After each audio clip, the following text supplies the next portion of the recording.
Good evening. Once again, we return to the story of Caius, Spellsword, Dunmer, Eternal Champion, former agent for the Emperor, current leader of the Blades in Vardenfell. Go ahead, Outlander. What do you need? And just coming off of an unusual initiation into House Hlaalu.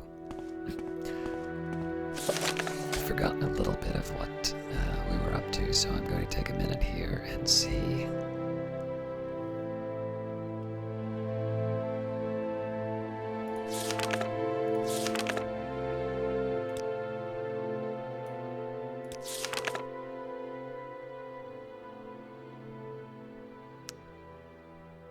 So Nooked Arms is one priority. I believe Vass is a little far away. I'm really not sure about this bounty. I'm going to need more information before I do that.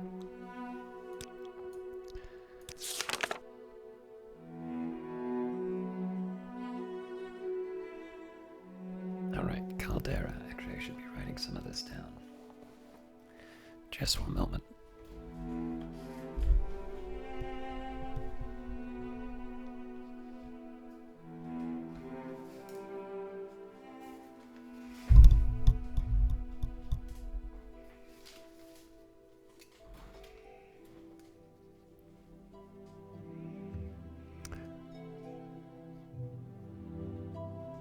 Alright.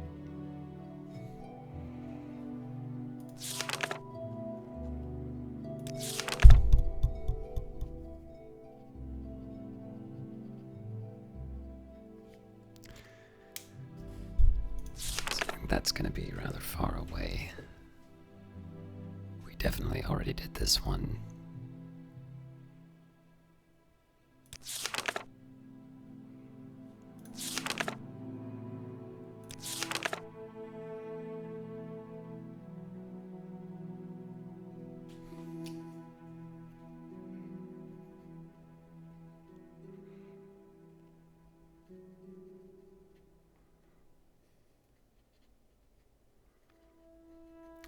Just trying to find out what tasks I want to be doing right now.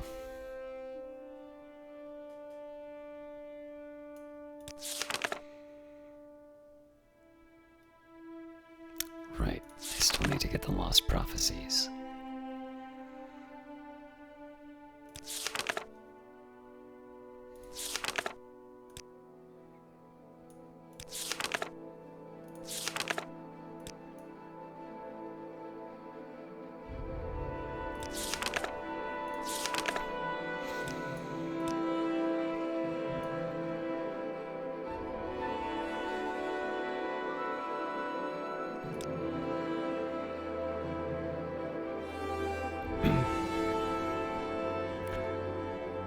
And then there was also someone who was tied to there's someone who's tied to the anti-slavery movement, but I don't remember where they were located. I'll have to watch one of the older videos. Alright.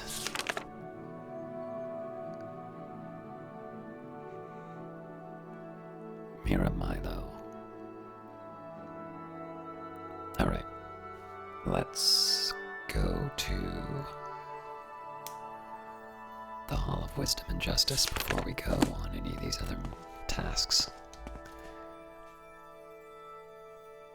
I have a bunch of things to sell still.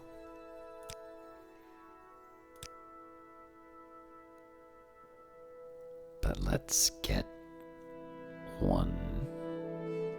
some reading out of the way. The Real Baron Zaya, Part 3. The Real Baron Zaya, Part 3 by Anonymous. For several days, Baron Zaya felt a weight of sorrow at her separation from her friends. But by the second week out, her spirits began to rise a little. She found that she enjoyed being on the road again, although she missed Straw's companionship more than she would have thought. They were escorted by a troop of Red Guard knights with whom she felt comfortable, although these were much more disciplined and decorous than the guards of the merchant caravans that she had spent time with. They were genial but respectful toward her despite her attempts at flirtation. Symmachus scolded her privately, saying that a queen must maintain royal dignity at all times. You mean I'm never allowed to have any fun? She inquired petulantly. Aye, not with such as these. They are beneath you. Graciousness is to be desired from those in authority, milady. Familiarity is not. You will remain chaste and modest while you are in the imperial city. Baronziah made a face. I might as well be back in Darkmoor Keep. Elves are promiscuous by nature, you know. Everyone says so. Everyone is wrong, then. Some are, some aren't. The Emperor and I expect you to display both discrimination and good taste. Let me remind you, Your Highness, that you hold the throne of Mournhold not by right of blood, but solely at the pleasure of Tiber Septim. If he judges you unsuitable, your reign will end ere it begins. He requires intelligence, obedience, discretion, and total loyalty in all his appointees, and he favors chastity and modesty in women. I strongly suggest you model your deportment after our good Drillane, milady. I'd as lief be back in Darkmoor, Baronziah snapped resentfully, offended at the thought of emulating the frigid, prudish Drillane in any way. That is not an option, Your Highness. If you are no use to Tiber Septim, he will see to it that you are of no use to his enemies either, the general said portentously. If you would keep your head on your shoulders, take heed. Let me add that power offers pleasures other than those of carnality and cavorting with base company. He began to speak of art, literature, drama, music, and the grand balls thrown at the imperial court. Baronziah listened with growing interest, spurred on not entirely by his threats, but afterward she asked timidly if she might continue her study of magic while at the imperial city. Symmachus seemed pleased with this and promised to arrange it. Encouraged, she said that she noted that 3 of her knight's escort were women and asked if she might train a little with them, just for the sake of exercise. The general looked less delighted at this, but gave his consent, though stressing it would only be with the women. The late winter weather held fair, though slightly frosty, for the rest of their journey, so that they traveled quickly over the firm roads. On the last day of their trip, spring seemed to have arrived at last, for there were hints of thaw. The road grew muddy underfoot, and everywhere one could hear water trickling and dripping faintly but steadily. It was a welcome sound. They came to the great bridge that crossed into the imperial city at sunset. The rosy glow turned the stark white marble edifices of the metropolis a delicate pink. It all looked very new and grand and immaculate. A broad avenue led north toward the palace. A crowd of people of all sorts and races filled the wide concourse. Lights winked out in their shops and on in the inns as dusk fell and the stars came out singly, then by 2s and 3s. Even the side streets were broad and brightly illuminated.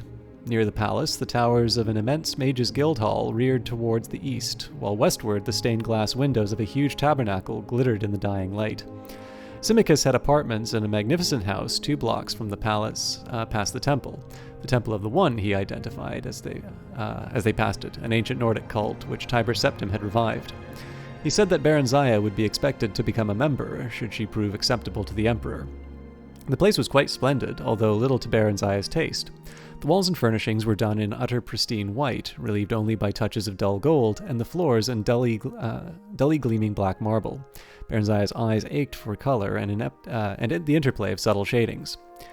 In the morning, Symmachus and Drillane escorted her to the imperial palace. Baronziah noted that everyone they met greeted Symmachus with a deferential respect, and in some cases bordering on obsequiousness. The general seemed to take it for granted. They were ushered directly into the imperial presence. Morning sun flooded a small room through the large window, with tiny panes washing over the sumptuously laden breakfast table, and the single man who sat there, dark against the light. He leapt to his feet as they entered and hurried towards them. "Ah, Symmachus, our most loyal friend, we welcome your return most gladly." His hands held Symmachus's shoulders briefly, fondly, halting the deep genuflection the dark elf had been in the process of effecting. Baronziah curtsied as Tiber Septim turned to her. "Baronziah, our naughty little runaway. How do you do, child? Here, let's have a look at you. Why, Symmachus, she's charming, absolutely charming. Why have you hidden her from us all these years? Is the light too much, child? Shall we draw the hangings? Yes, of course." He waved aside Symmachus's protests and drew the curtains himself, not troubling to summon the servant. "You will pardon us for this discourtesy towards yourselves, our dear guests. We've much to think of, though there's scant excuse for hospitality's neglect. But pray join us. There's some excellent nectarines from Blackmarsh." They settled themselves at the table. Baronziah was dumbfounded. Tiber Septim was nothing like the grim, grey giant warrior she'd pictured. He was of average height, fully half a head shorter than tall Symmachus, although he was well knit of figure and lithe of movement.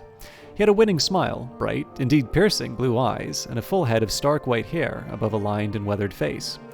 He might have been any age from 40 to 60. He pressed food and drink upon them, and then repeated the question that the general had asked her days ago. Why had she left home? Had her guardians been unkind to her? No, Excellency, Baronziah replied. In truth, no, although I fancied so at times. Symmachus had fabricated a story for her, and Baronziah told it now, although with certain misgivings. The stable boy Straw had convinced her that her guardians, unable to find a suitable husband for her, meant to sell her off as a concubine in Riyadh, where Redguards had, and when a Redguard had indeed come, she had panicked and fled with Straw. Tiber Septim seemed fascinated and listened raptly as she provided the details of her life as a merchant caravan escort. "Why, 'tis like a ballad," he said. "By the one, we'll have a court bard set it to music. What a charming boy you must have made." General Symmachus said. Baronziah stopped in some confusion and then proceeded. He said, well, that I no longer look much like a boy. I have grown in the past few months. She lowered her gaze at what she hoped approximated maidenly modesty. He's a very discerning fellow, is our loyal friend Symmachus. I know I've been a very foolish girl, Excellency. I must crave your pardon, and that of my kind guardians. I realized that some time ago, but I was too ashamed to go back home.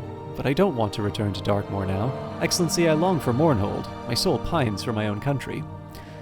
Our dear child, you shall go home, we promise you, but we pray you remain with us a little longer, that you may prepare yourself for the grave and solemn task which we shall charge you. Baronziah gazed at him earnestly, heart beating fast. It was all working just as Symmachus had said that it would. She felt a warm flush of gratitude towards him, but was careful to keep her attention focused on the Emperor.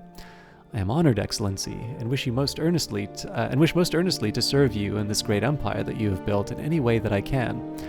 It was the politic thing to say, to be sure. It was the politic thing to say, to be sure, but Baronziah really meant it. She was awed at the magnificence of the city and the discipline and order evident everywhere, and moreover, she was excited at the prospect of being a part of it all, and she felt quite taken by the gentle Tiber Septim. After a few days, Symmachus left for Mournhold to take up the duties of a governor until Baronziah was ready to assume the throne, after which he would become her prime minister. Baronziah, with Drillane as chaperone, took up residence in a suite of rooms at the imperial palace. Several tutors were provided her, in all those fields deemed seemly for a queenly education. During this time, she became deeply interested in the magical arts, but she found the study of history and politics not at all to her preference. On occasion, she met with Tiber Septim in the palace gardens, and he would unfailingly and politely inquire as to her progress, and chide her, although with a smile, for her disinterest at matters of state. However, he was always happy to instruct her on the finer points of magic, and he could make even history and politics seem interesting. "They're people, child, not dry facts in a dusty volume," he said. As her understanding broadened, their discussions grew longer, deeper, and more frequent. He spoke to her of his vision of a united Tamriel, each race separate and distinct, but with shared ideals and goals, all contributing to the common weal. "Some things are universal, shared by all sentient folk of goodwill," he said. "So the one teaches us. We must unite against the malicious and brutish, the miscreated, the orcs, trolls, goblins, and other worse creatures, and not strive against one another." His blue eyes would light up as he stared into his dream, and Baronziah was delighted just to sit and listen to him. If he drew close to her, the side of her body next to him would glow as if he were a smoldering blaze. If their hands met, she would tingle all over as if his body were charged with a shock spell. One day, quite unexpectedly, he took her face in his hands and kissed her gently on the mouth. She drew back after a few moments, astonished by the violence of her feelings, and he apologized instantly. We didn't mean to do that. It's just, you are so very beautiful, dear. So very beautiful." He was looking at her with hopeless yearning in his generous eyes. She turned away, tears streaming down her face. "Are you angry with us? Speak to us, please." Baronziah shook her head. "I could never be angry with you, Excellency. I love you. I know it's wrong, but I can't help it."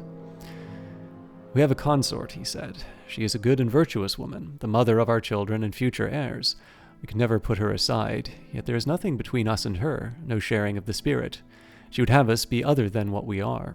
We are the most powerful person in all of Tamriel, and, Baronziah, I think I am the most lonely as well." He stood up suddenly. "Power," he said with sublime contempt. I'll trade a goodly share of it for youth and love if the gods would only sanction it. But you are strong and vigorous and vital, even more than any man that I've ever known." He shook his head vehemently. "Today, perhaps, yet I am less than I was yesterday, last year, 10 years ago. I feel the sting of my mortality, and it is painful. If I can ease your pain, let me." Baronziah moved towards him, hands outstretched. "No, I would not take your innocence from you. I'm not that innocent." "How so?" The Emperor's voice suddenly grated harshly, his brows knitted. Baronziah's mouth went dry. What had she just said? But she couldn't turn back now. He would know. "There was Straw," she faltered. "I was lonely too. Am lonely, and not so strong as you." She cast her eyes down in abashment. I guess I'm not worthy, Excellency." No, not so, Baronziah. My Baronziah, it cannot last for long. You have a duty toward Mournhold, and a duty toward the Empire. I must tend toward mine as well.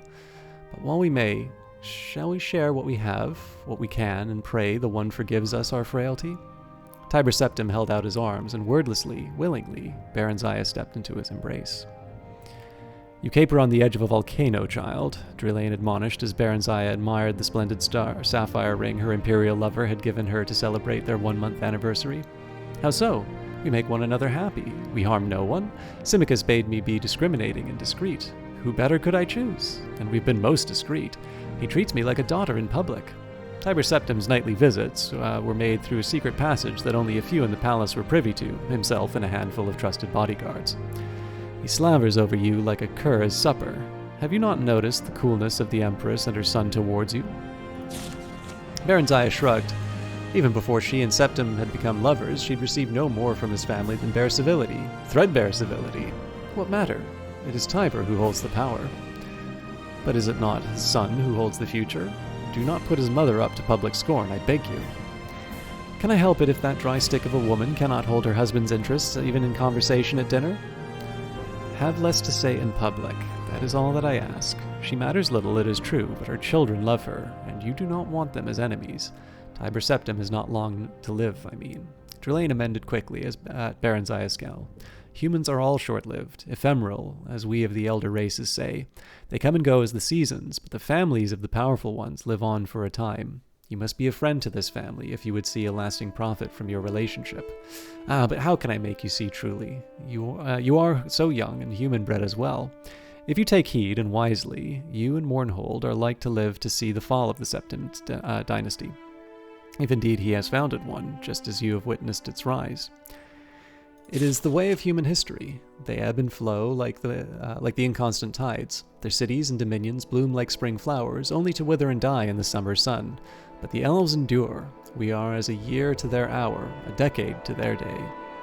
Baronziah just laughed. She knew that rumors abounded about her and Tiber Septim. She enjoyed the attention, for all save the Empress and her son seemed captivated by her. Minstrels sang of her dark beauty and their charming ways. She was in fashion and in love. And if it was temporary, well, what was not? She was happy for the first time that she could remember, each of her days filled with joy and pleasure, and the nights were even better. What is wrong with me? Baronziah lamented. Look, not one of my skirts fit. What's become of my waistline? Am I getting fat? Baronziah regarded her thin arms and legs with her undeniably thickened waist and in the mirror with displeasure. Drillane shrugged. You appear to be with child, young as you are. Constant pairing with a human has brought you to early fertility. I see no choice for you but to speak with the Emperor about it. You are in his power. It would be best, I think, for you to go directly to Mournhold if he would agree to it and bear the child there. Alone? Baronziah placed her hands on her swollen belly, tears forming in her eyes. Everything in her yearned to share the fruit of their love with her lover. He'll never agree to that. He won't be parted from me now. You'll see. Drillane shook her head. Although she said no more, a look of sympathy and sorrow had replaced her usual cool scorn. That night, Baronziah told Tiber Septim when he came to her for their usual assignation. With child? He looked shocked, no, stunned. You're sure of it? But I was told elves do not bear at so young an age. Baronziah forced a smile. How can I be sure? I shall have my healer fetched. The healer, a high elf of middle years, confirmed that Baronziah was indeed pregnant, and that such a thing was had never before been known to happen. It was testimony to his excellency's potency, the healer said in sycophantic tones. Tiber Septim roared at him. "This must not be," he said. "Undo it, we command you." "Sire," the healer gaped at him, "I cannot, I may not." "Of course you can, you incompetent dullard," the emperor snapped. "It is our express wish that you do so." Baronziah, till then silent and wide-eyed with terror, suddenly sat up in the bed. "No!" she screamed. "No! What are you saying?"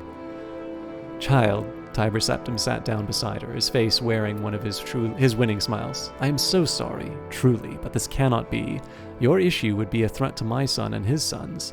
Shall no more put it plainly than that." "The child I bear is yours," she wailed. "No, it is now but a possibility, a might be, not yet gifted with a soul or quickened into life. I will not have it so. I forbid it." He gave the healer another hard stare, and the elf began to tremble. "Sire, it is her child. Children are few among the elves. No elven woman conceives more than 4 times, and that is very rare. 2 is the usual number. Some bear none, even, and some only 1. If I take this one from her, sire, she may not conceive again. You promised us she would not bear to us. We have little faith in your prognostications." Baronziah scrambled naked from the bed and ran for the door, not knowing where she was going, only that she could not stay. She never reached it. Darkness overtook her. She woke to pain and a feeling of emptiness, a void where something used to be, something that used to be alive, but now was dead and gone forever. Drelane was there to soothe the pain and clean up the blood that still pooled at times between her legs, but there was nothing to fill the emptiness. There was nothing to take the place of the void. The Emperor sent magnificent gifts and vast arrangements of flowers, and came on short visits, always well attended. Baronziah received these visits with pleasure at first, but Tiber Septim came no more than at night, and after some time, nor did she wish him to. Some weeks passed when she was completely physically recovered. Drelane informed her that Symmachus had written to request that she come to Mournhold earlier than planned. It was announced that she would leave forthwith. She was given a grand retinue, an extensive trousseau befitting a queen, and an elaborate and impressive ceremonial departure from the gates of the imperial city. Some people were sorry to see her leave and expressed their sadness in tears and expostulations, but some others were not and did not.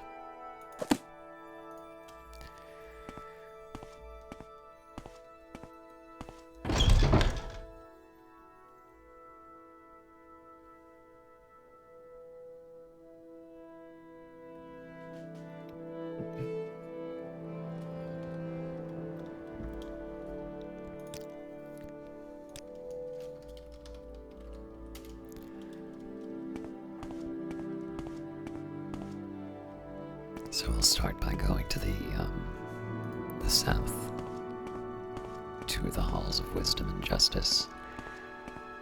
Following that,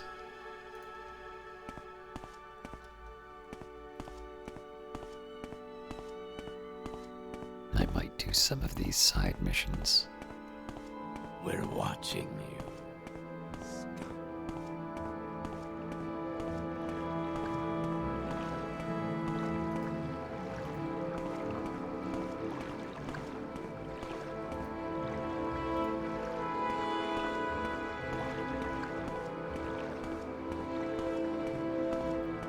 It occurred to me that one of the tasks I wanted to do here was to try the maze again.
I'll have to give the twin lamps a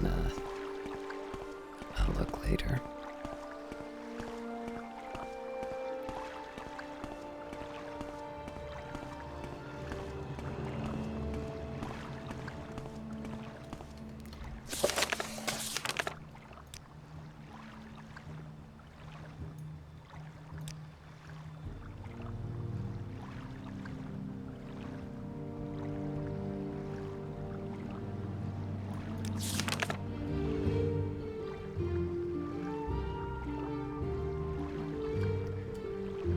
Milo, alright.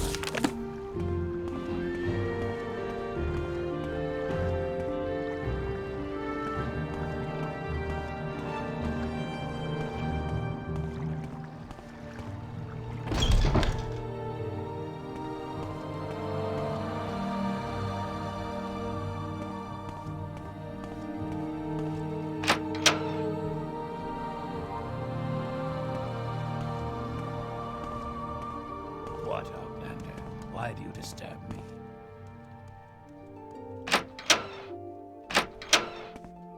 What now? Do you want something? Head on.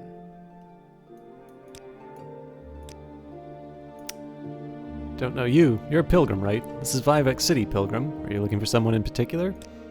I am. She works here in the library. She's not here right now. You might find her in her private quarters. Her door is across from the canon offices here in the Hall of Wisdom.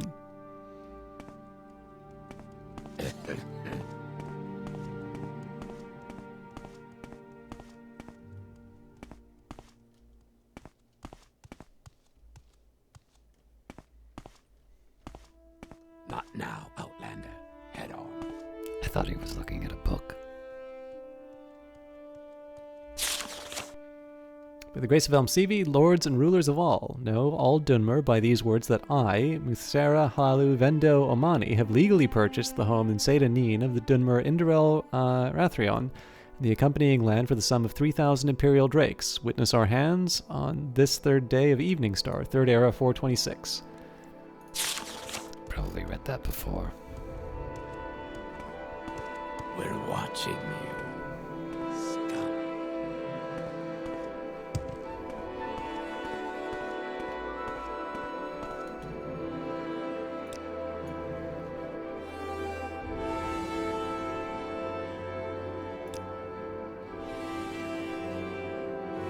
Alright, canon offices it is. Say what you want.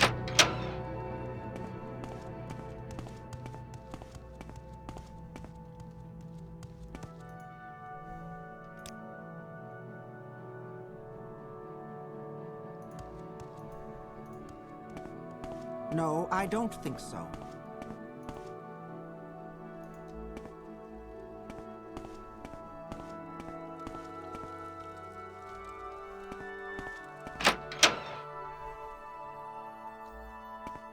Keep moving. I don't have a lot of patience for questions. There's someone watching me.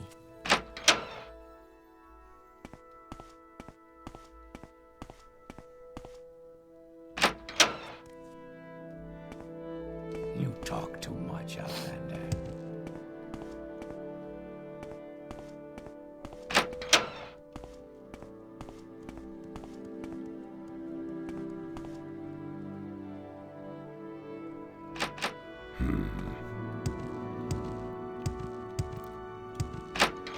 I'm not sure if unlocking is the right call here. It's 2 in the afternoon, so it's not too bad to... Let's not make this official, Outlander.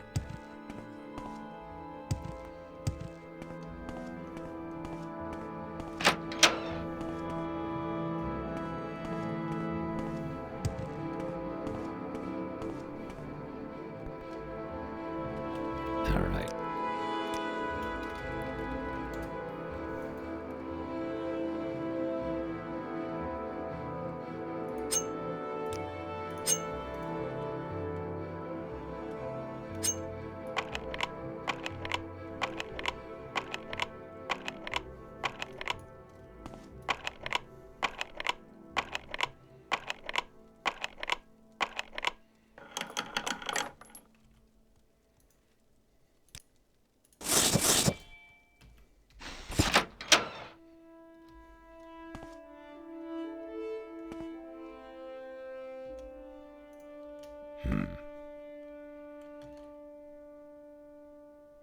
Ah.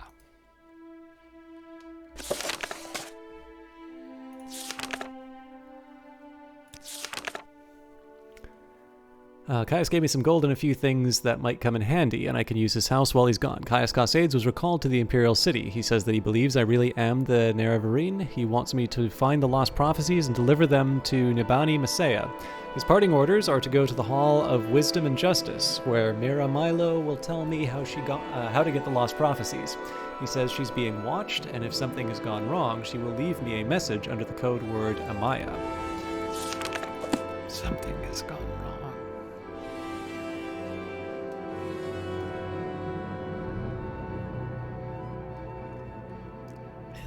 We already have a copy of the Pilgrim's Path, but that's obviously telling.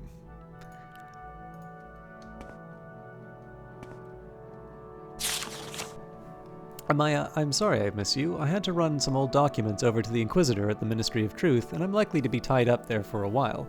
Why don't you meet me there as soon as you can?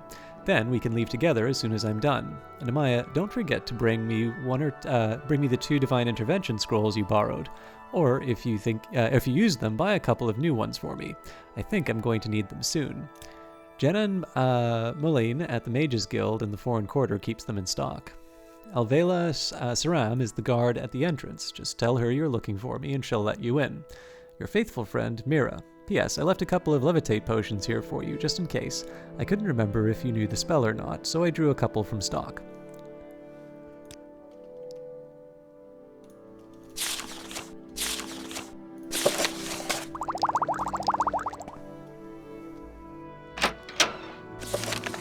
Found a note addressed to Amaya in Mira Milo's room. I think it means that she is in trouble, probably imprisoned at the Ministry of Truth. I am to tell the guard at the entrance, Alvela Saram, that I am looking for Mira Milo, and she'll let me in. Milo wants me to bring her 2 Divine Intervention scrolls. For an escape plan, she also left me 2 levitation potions. Alright. Let's make sure that I have the scrolls.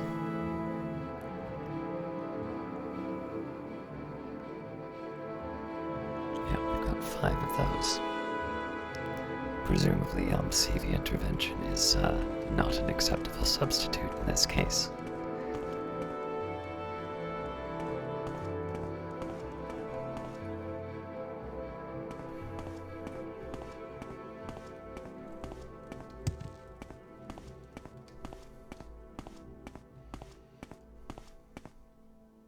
What do you think of our city, Outlander? You gotta not sneak up on people like that. It's very nice. Where's the Inquisitors?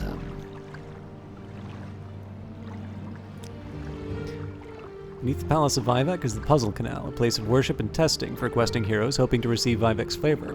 Many choice treasures are guarded by Daedric servants in the Puzzle Canal's dark passages.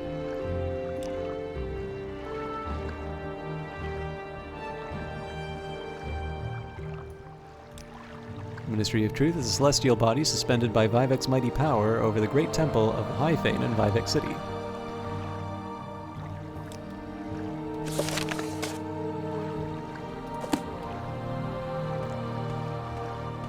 Alright, now I'm slightly curious about the guard.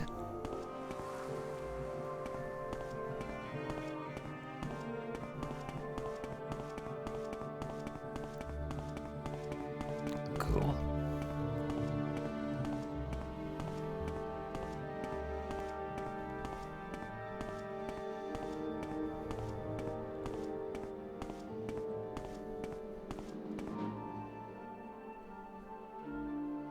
Would you like to donate a portion of a potion of rising force and ask for a blessing? Nah.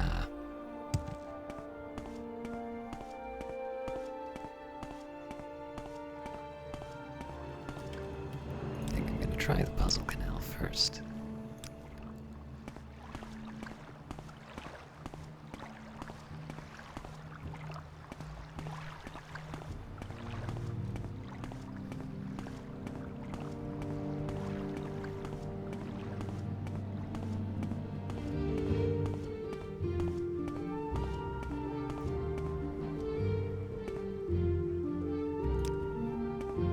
Here Vivek showed his generosity by filling the gentle waters of the palace with gold for the poor and destitute of Vivek City.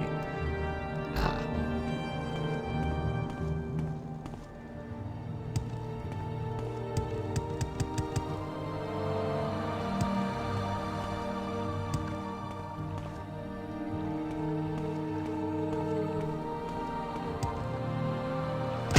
Ow.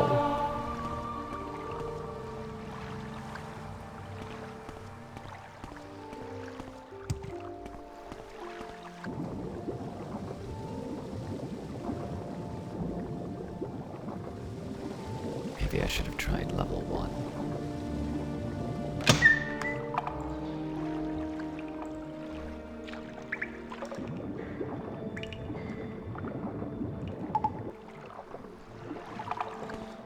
It's been a while since I've been here, so I don't exactly remember what I've tried and what I haven't.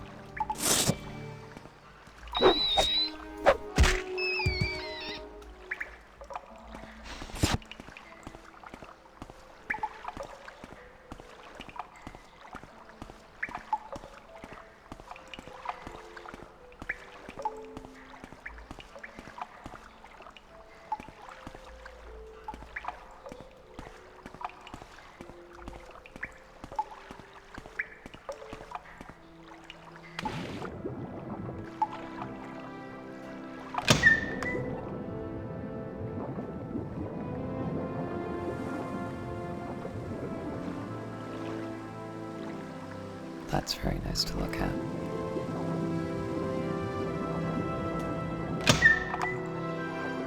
Alright, so there doesn't seem to be much here on its own. I'll do one last run, but I think I'll just go straight through the grates. If there isn't anything else to see in the area.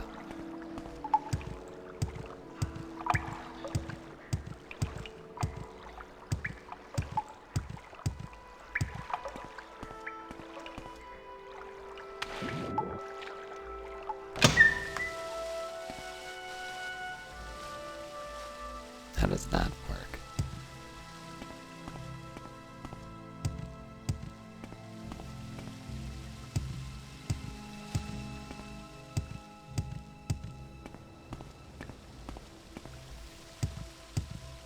Oh, now I've gone and done it.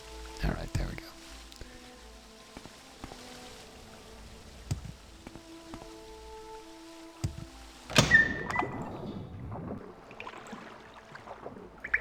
This is probably the same spot.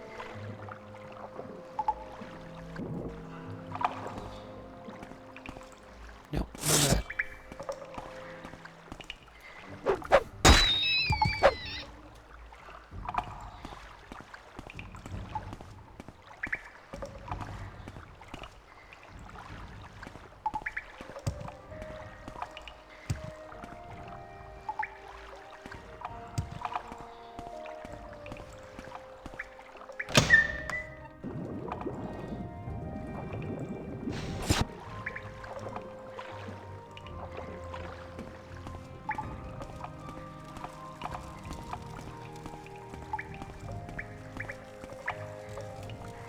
Breathe the waters of his glory, and the way is made clear.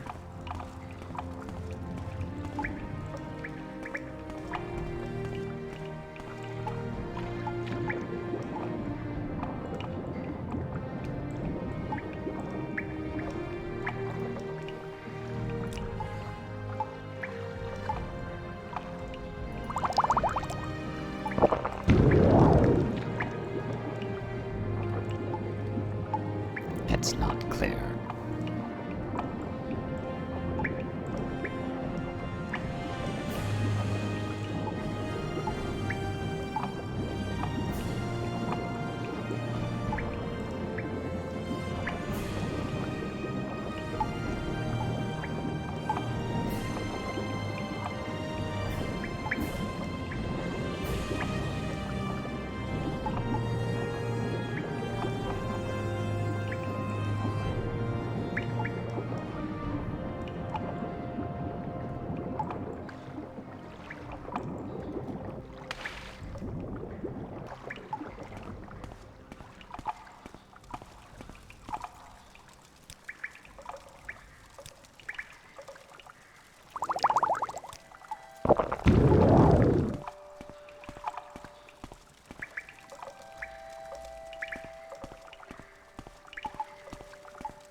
to guess levitation is not going to accomplish anything here.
I suppose the best I can hope for at this point is to keep going through the higher levels.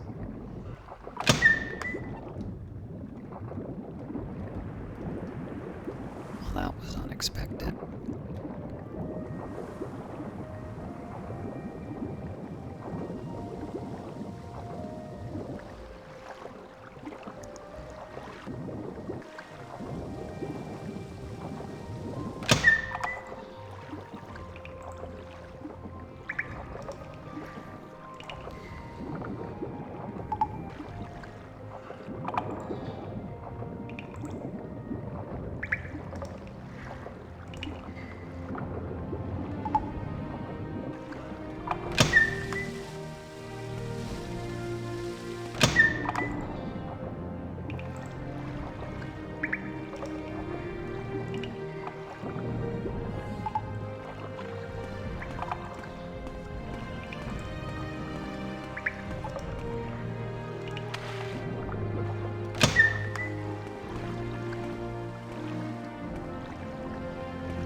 the locations went to the same place when regardless of whether or not I had water breathing. So I'm too stupid for that puzzle right now. Let's take a visit to the Ministry of Truth.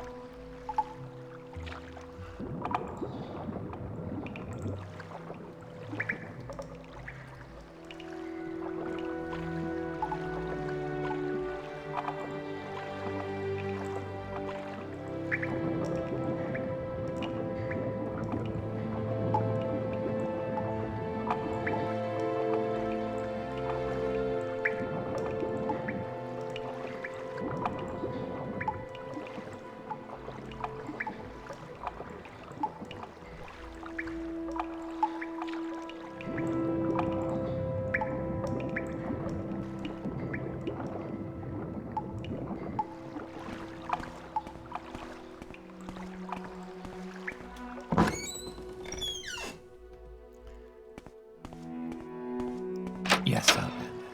What do you want?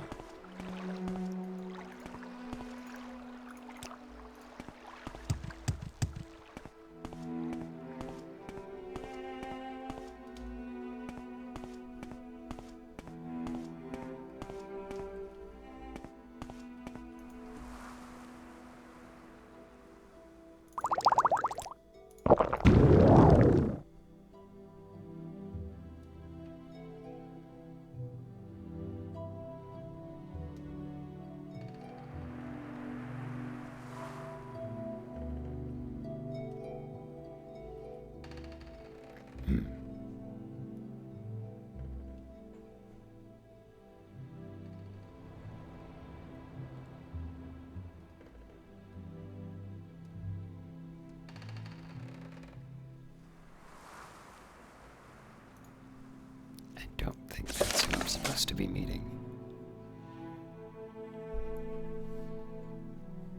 Oh.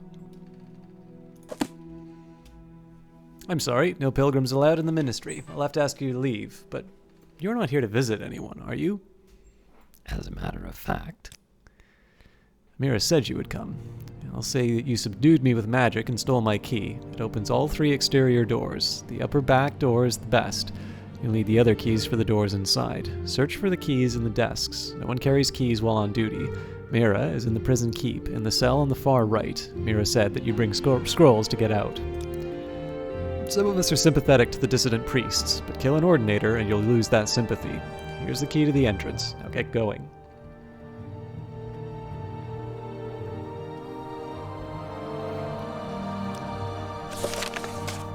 The SRM gave me the key to the entrance of the Ministry of Truth. I'll need keys for the other doors inside. Look for them in the desks.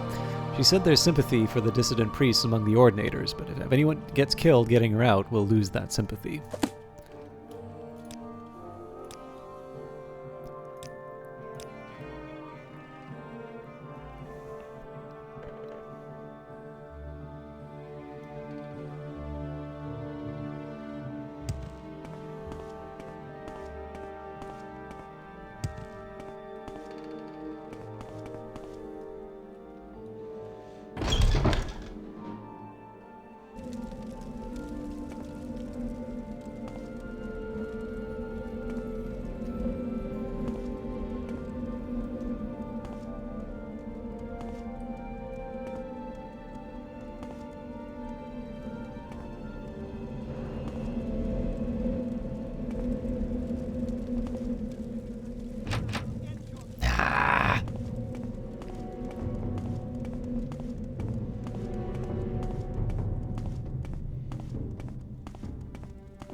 Dart! Intruder! Arr.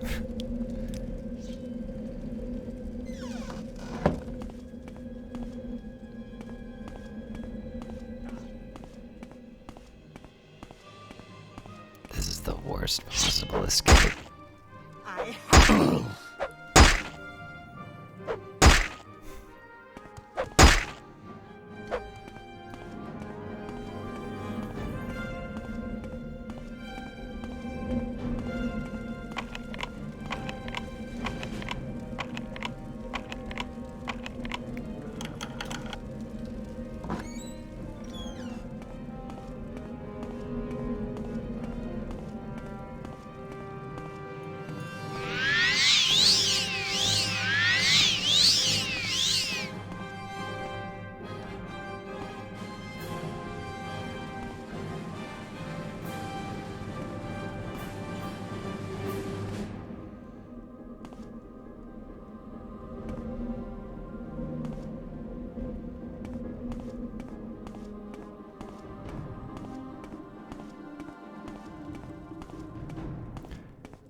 Pretty sure this is just taking me back to where I've been already.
Come on.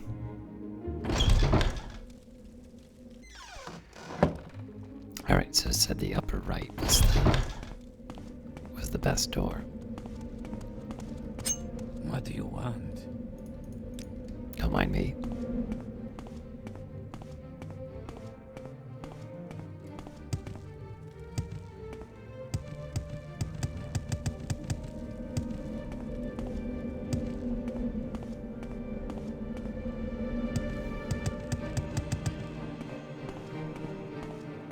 Now you die!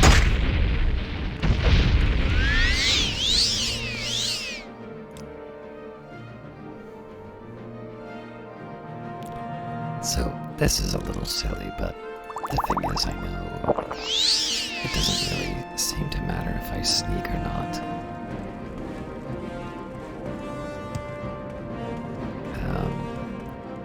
And it's honestly just faster for me to run past the guards than it is to do anything else.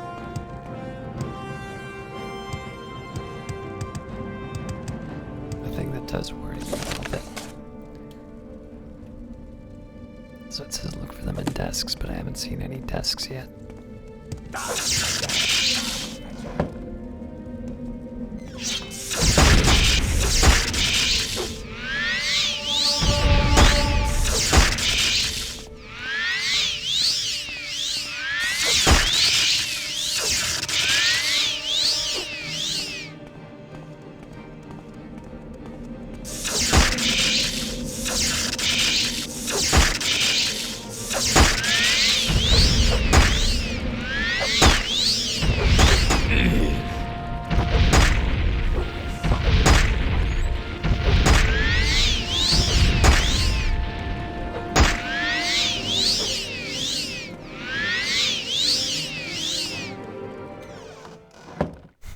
Nice.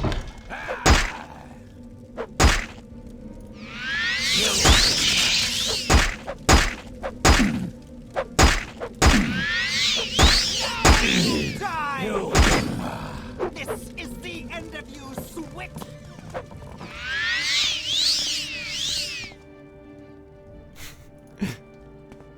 Probably should have seen that coming.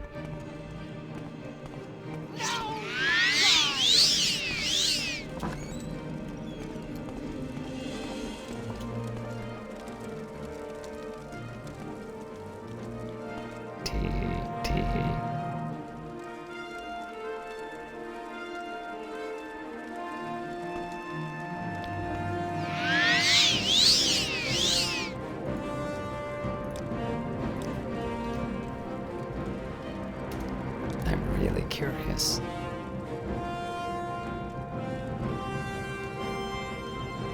Oh, I don't have telekinesis. Oh, there we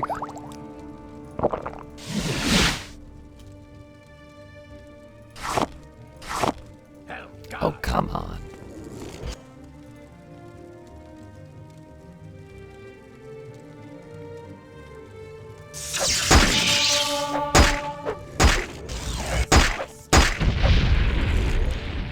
So, this is always a tough one, right?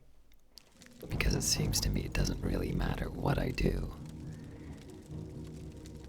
I could do invisibility right now.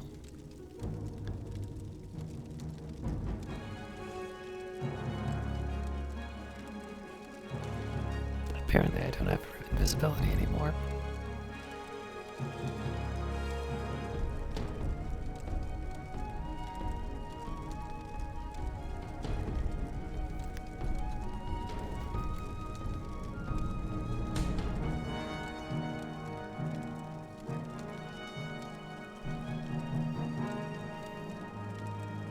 Alright, this is like a weird name for invisibility.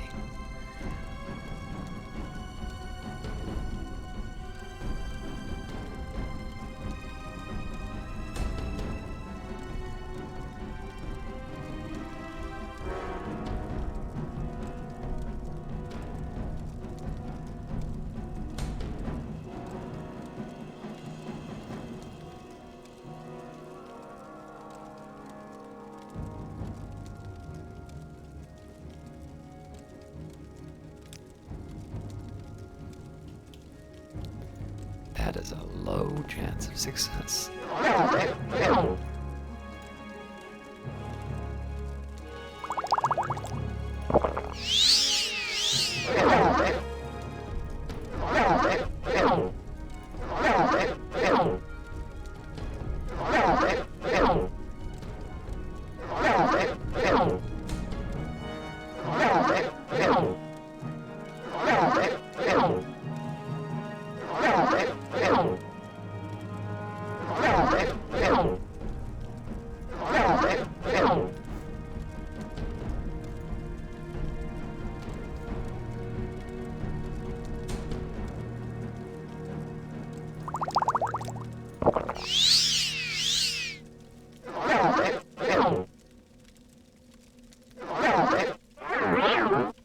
Amazing.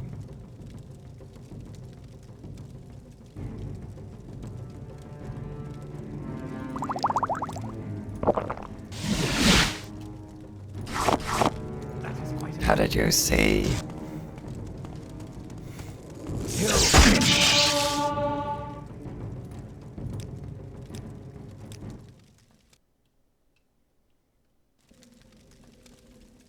Alright, so here's what I'm gonna try instead.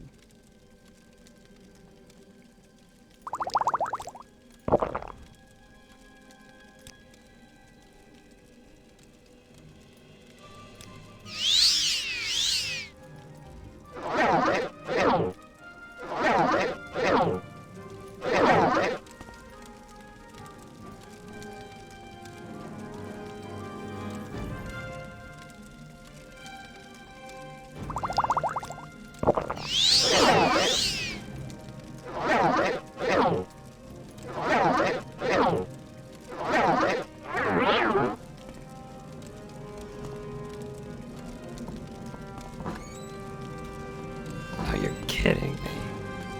So I'm trapped in here forever.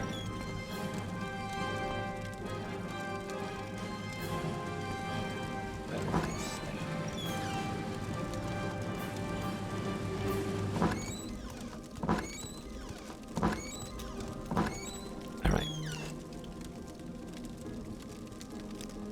Let's just try this all over again. Whatever you're looking for, I'm sure I don't know how to find it.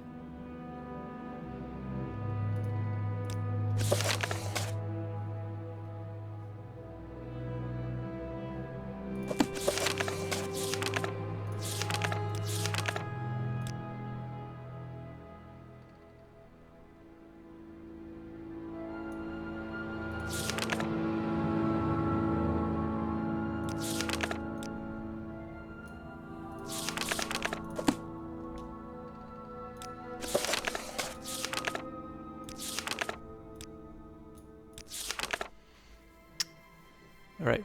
It opens 3 exterior doors. The upper back door is the best. You will need other keys for other doors inside. Search for keys in desks. No one carries keys while on duty. Mara is in the prison keep and a cell on the far right.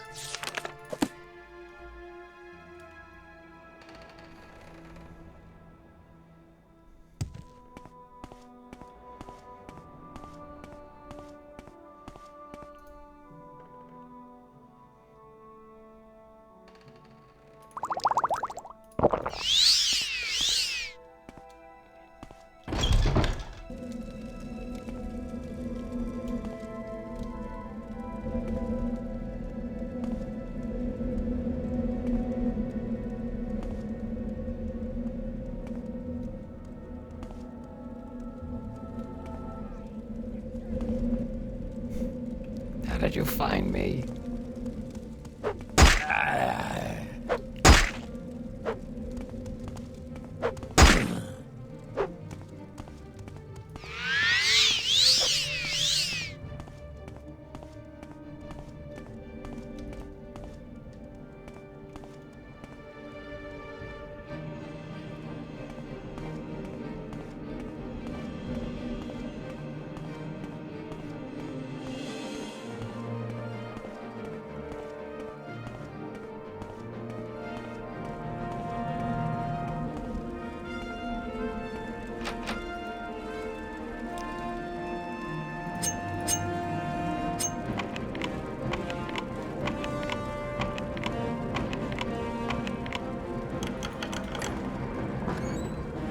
Wrong one.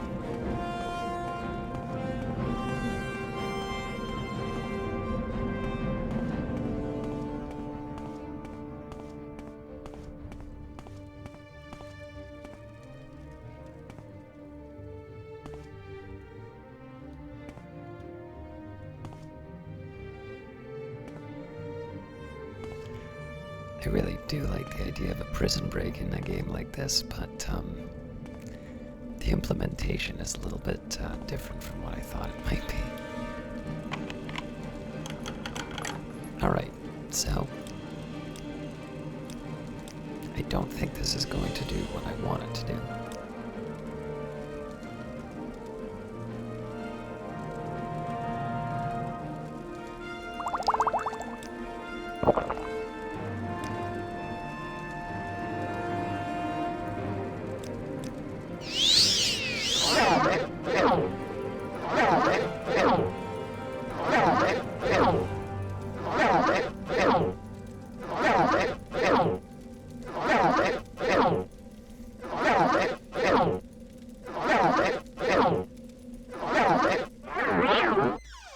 What do you want?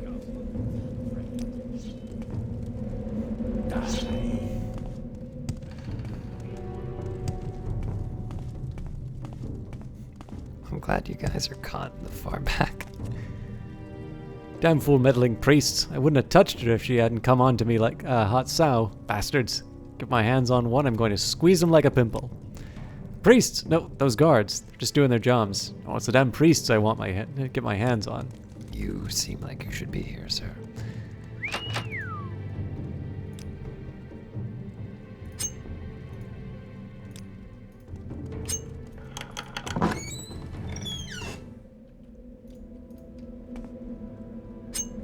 Go ahead, Outlander. What do you need?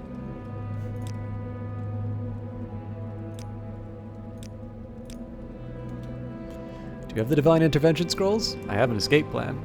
Oh, I'm sorry, I forgot. I'll need one Divine Intervention Scroll myself for my escape plan. Getting out will be a lot faster and safer for you if you have one, but if you haven't got one for yourself, maybe you can find some other way out. Now listen, here's my plan. Give me a Divine Intervention Scroll. I'll meet you at the secret Dissident Priest Monastery at Hlaalu. For safety, we'll travel separately. When you get out of here, look for a woman named Lata Hatria on the east docks of Ebonheart. Tell her I sent you, that you want to go fishing. She'll bring you to Hlaalu by boat. I'll meet you there, and we'll get the lost prophecies from Gilvis Barlow, the leader of the Dissident Priests. And magic conceals the Hlaalu entrance. So speak to Veruna Aaron, a monk at the dock at Hlaalu, about the hidden entrance. Tell me more about this place. Alamayan is a secret monastery of the dissident priests. The monastery itself is beneath the surface of a remote island along Azura's coast, with only a single entrance hidden from view by hills and vegetation. The monastery is further protected by a magical shield which opens only at dawn and dusk, the magical twilight hours sacred to Azura. What about the lost prophecies? Alamayan is a secret we can't talk now, but in the Agographa, the hidden teachings of the temple, there are several extensive references to lost prophecies. Prophecies no longer current among Ashlanders, but recorded by earlier temple pilgrims and scholars. And I think you'll find what you're looking for in the libraries of Alamayan. All right then.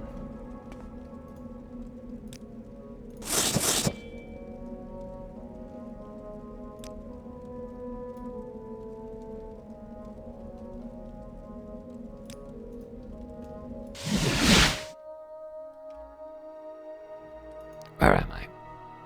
Oh, Ebonheart. All right.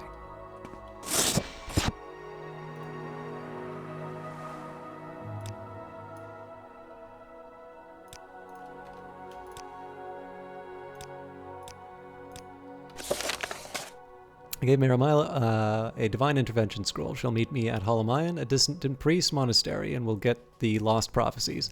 I'll go to the East Docks in Ebonheart, find Blata Hateria, and tell her that Mira Milo sent me, and that I want to go fishing. She'll bring me to Alamayan by boat. I must speak to Vrana Aaron, a monk at the dock at Alamayan, about Alamaya's magically hidden entrance. You know, there's a side of me that kind of wants to get some of these other missions done, but it's so close to the existing,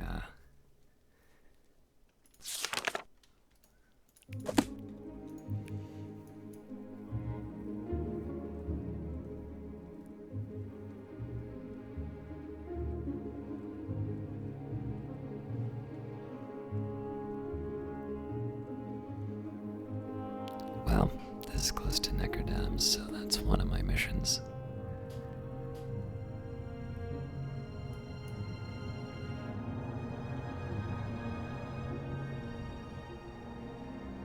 Yeah, I'll go for it.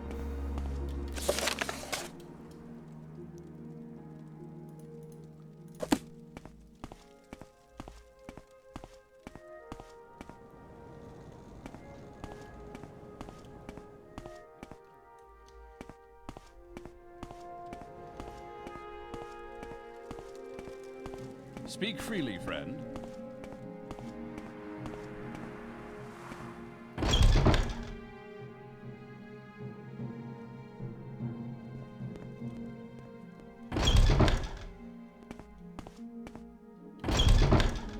See if we can sell some potions. Can I help you out? Do you need something? Hello, Layman Caius. My name is Kay. I'm in charge of the volunteer shrine sergeants for the cult. Are you ready for a shrine sergeant assignment? I am ready for a shrine sergeant assignment. Good. I could use a little help here. We treated a high elf named Carariel for swamp fever, but we later discovered that while he was here, a rare chapel limeware bowl disappeared from our shrine. Will you find this Carariel and retrieve our bowl for us? The High Elves are a small, tight-knit community on Vardenfell. Try asking other High Elves if they know Carariel or where he lives. He's a tall, dark-haired fellow with sharp features, but that description would fit a lot of High Elves. We were treating him for swamp fever, so perhaps he lives along the coasts, where mud crabs sometimes carry disease. As I said, try asking among the High Elves. I believe there were several serving in the Hawkmoth Legion garrison here in Ebonheart.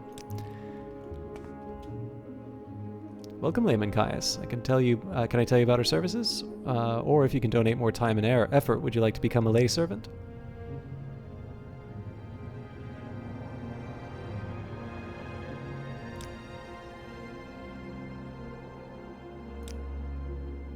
You have the attributes and skills we expect in our higher ranks, but you have not yet dedicated enough time and service to the Nine to warrant advancement. I can tell you more about the Imperial Cult ranks and their requirements if you'd like.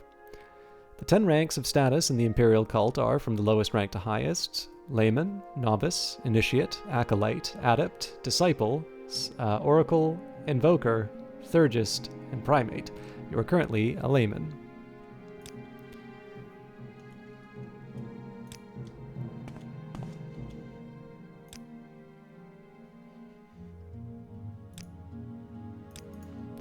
my bargaining boots.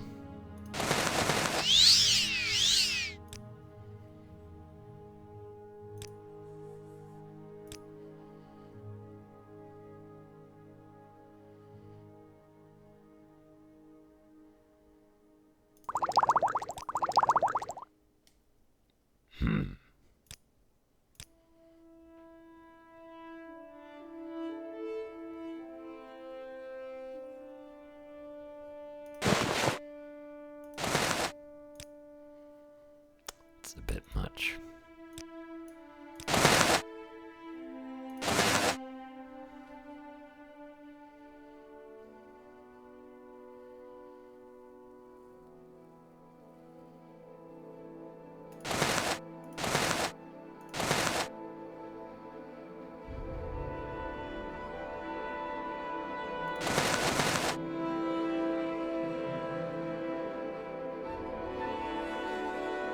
Are they concurrently wearing a belt?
Greetings.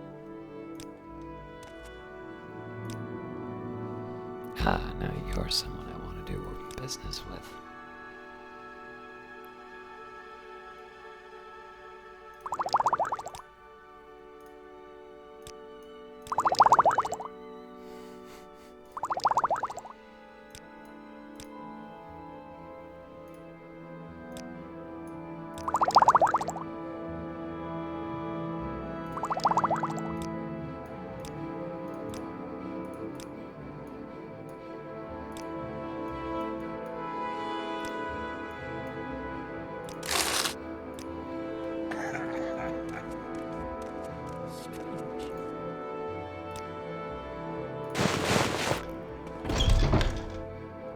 So if I get a chance, I'll look into that elf, but Good day, Citizen Caius. I am Lander Mandis. This is Ebonheart, named for Castle Ebonheart, and the Duke of Ebonheart, Duke Vedum Dren. By the grace of our Emperor, the Emperor's representative here in Vardenfell district. Can I help you? I'm fine for now. Greetings, friend. What may I do for you? The Duke's younger brother, Orvis Dren, is a wealthy plantation owner over on the Scadian Isles.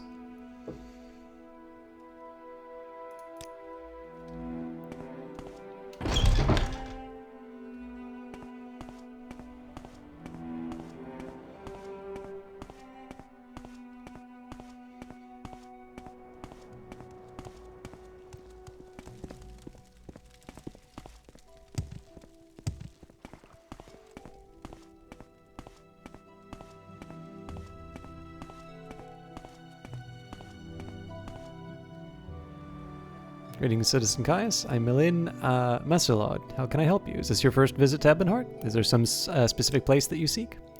Castle Ebonheart is a pair of forts on adjacent islands of the Sistada Lagoon west of Vivek City.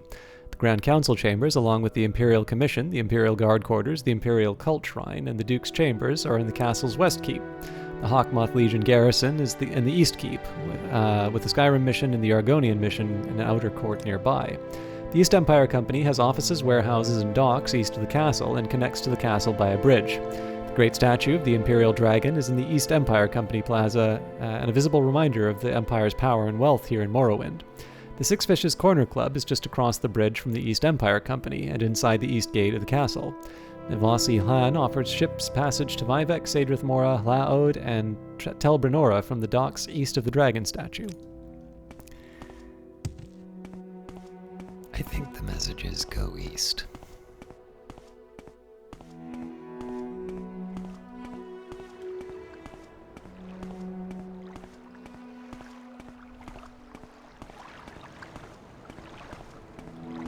Greetings and salutations.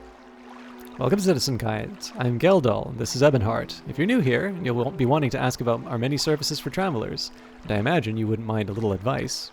Yeah, why not? Tell me. Imperial Legion may be recruiting. I hear that units are at full strength in the town forts, but there might be an opening on the frontier up at Fort Darius. Speak to Frald the White, Knight Bachelor, and the chapter steward of the Hawkmoth Legion. Welcome. If you wish to talk, it is really no trouble at all. Pleased to meet you, Caius, and welcome to the Imperial town of Ebonheart. We're always eager for news here. Have you heard the latest rumors, or would you care to share a little secret? One hears things from here and there.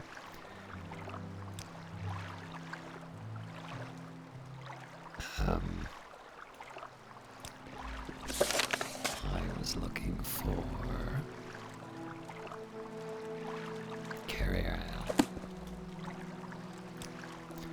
Narmak. He lives in Narmak, a village on the Bitter Coast. You can take passage to Narmak by way of Hlaod from Ebonheart, the Ebonheart docks. Speak with House Hlaalu, shipmaster. His boat is the Chunok. You want something, friend?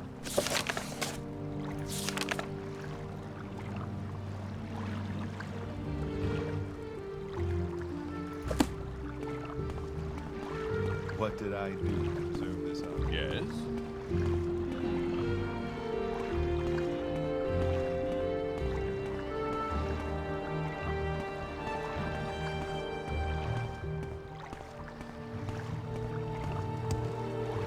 Stay as long as you like.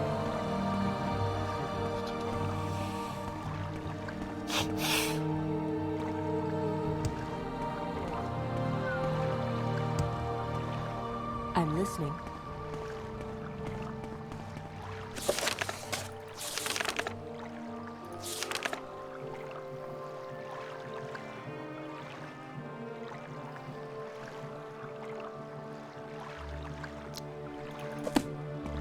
Thought I had that wrong.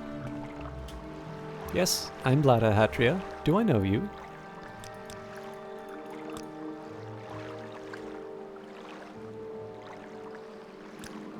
Right, you're Caius. My friend said that you might want to go fishing. I might indeed. I know a fine place. Excellent fishing. My friend, Mira Milo, says that it's her favorite fishing spot. Are you ready to go? I am. Good. I'm ready to take you to Halmayan any time that you're ready for travel. And I'll be here to offer that service the next time that you need it. Speak freely, friend. Alright, well, if I'm given the option to go other places,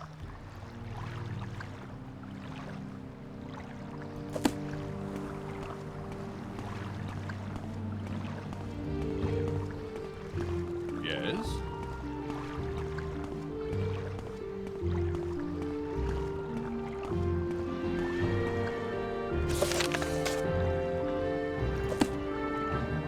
Grace of the Nine, Citizen Caius. I'm House Hlaalu. Welcome to Ebonheart, capital of the Vardenfell district. Are you looking for somewhere in particular?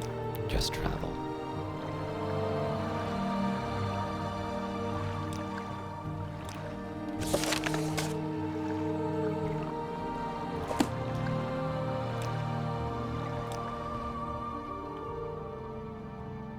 Should have used some magic.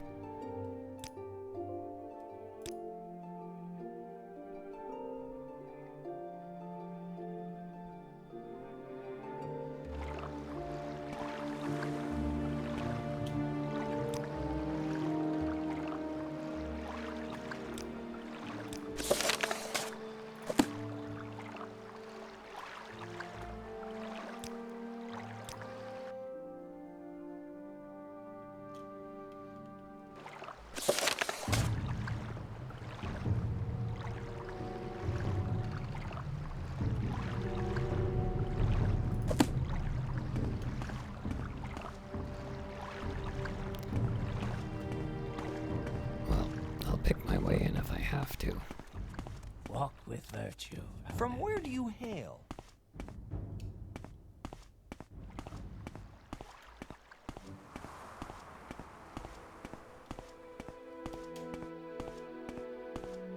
How interesting. A tourist.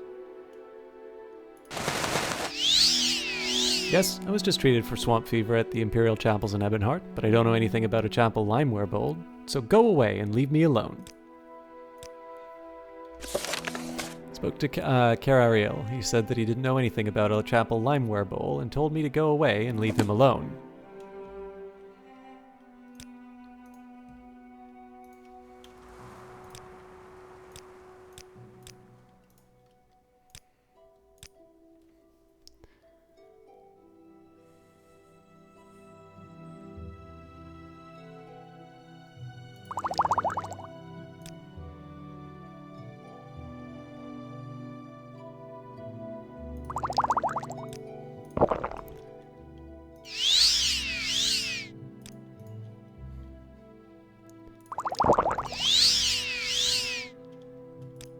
Alright, well.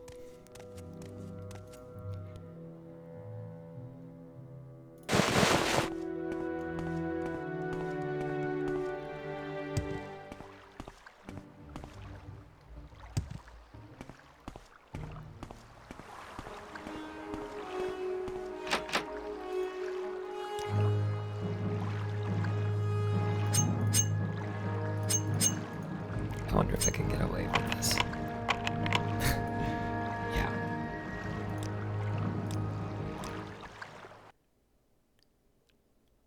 I see you. Hello.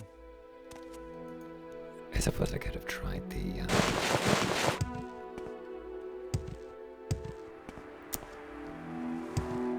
could have tried one of the spells, but I think that'll have the same problem. Listening.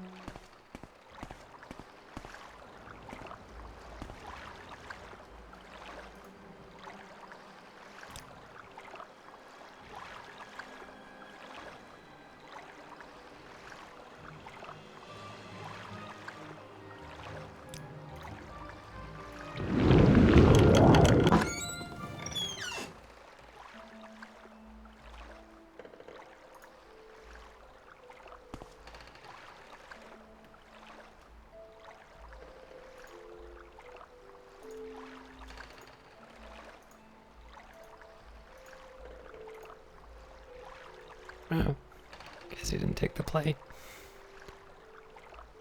Unless it's on him.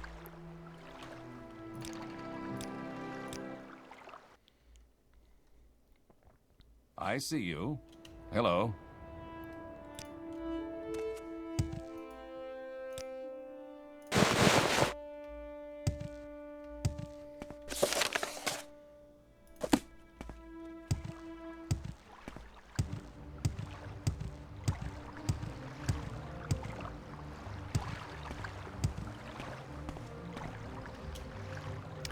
Welcome to Narmok, Outlander. It's small but dumpy, and I am Narmok's shipmaster at your service. What's your destination? Or if by misfortune you are newly arrived in Narmok, I grieve for you. But I can steer you to local services, or to a specific place nearby. If you're looking for someone in particular, I might be able to help.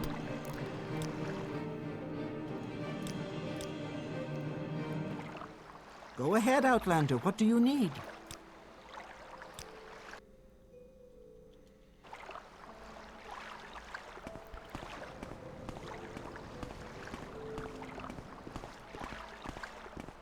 You're in good company, friend. Stay as long as you like.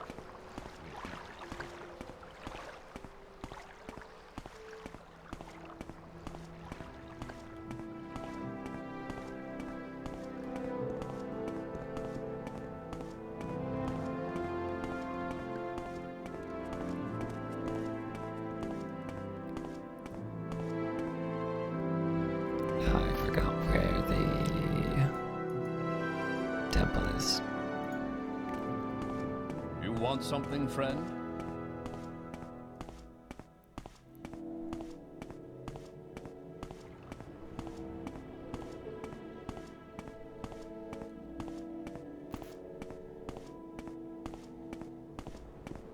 Yes.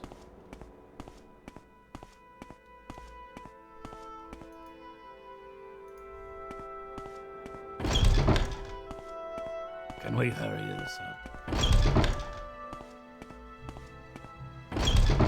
I've got a few minutes if you need something. Have you recovered our chapel limeware bowl? I'm sorry, I can't seem to find that bowl. Quitters never prosper, Caius. There's not a way to get in the cult's good graces. Don't come back looking for more missions for at least a day. Get your priorities straight before you ask me again for another Shrine Sergeant mission. Wow, that's a pretty severe penalty. I'm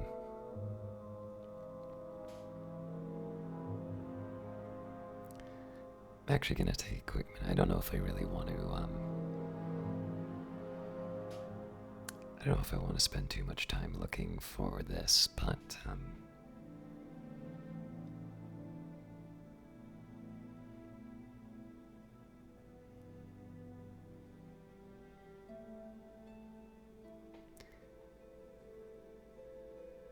I'm a little curious about this quest.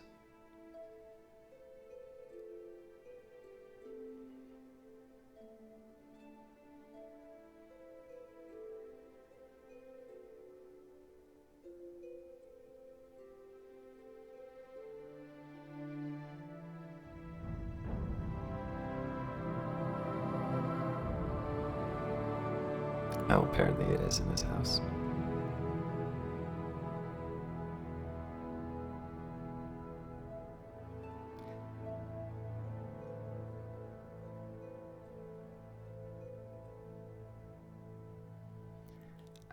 I don't normally like doing walkthroughs and running through, but I do kind of want to see if I can advance, so...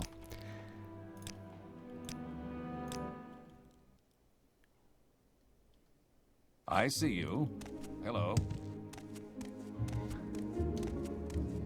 Yeah, there really isn't a good plan in terms of Hello. how to avoid I the hope you won't crime. take too much of my time. You'll get more than you bargained for, thief. Yeah, so I don't think there's any way of me I see you. avoiding breaking Hello. the law by breaking into his home. How may I help you?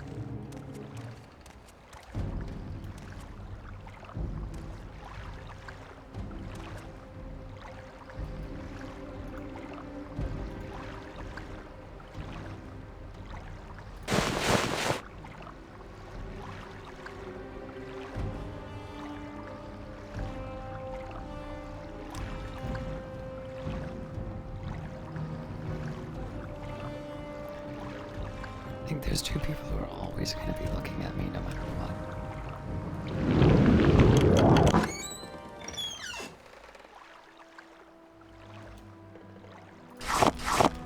There it is.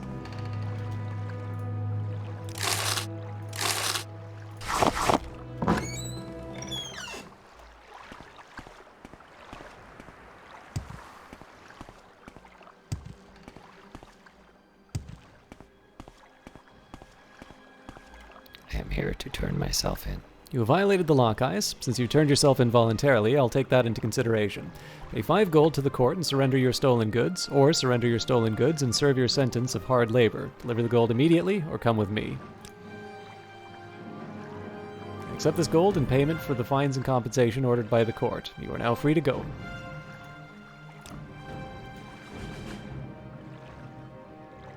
But do I have the bowl? Yes. Alright, I'm not going to make that a habit, but I'm a little curious. I was a little curious about how that mission worked.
Speak freely, friend.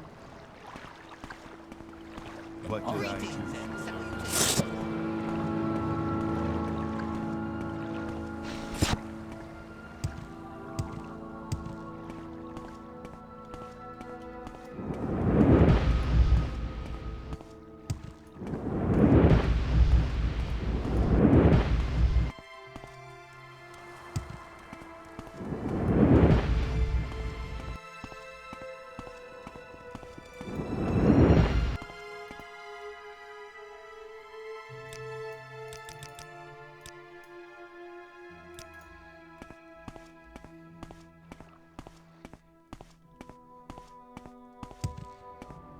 You want something, friend?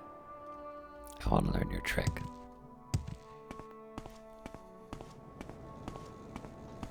Yes?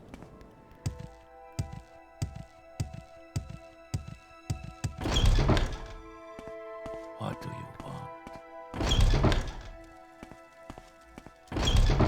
What brings you here, friend?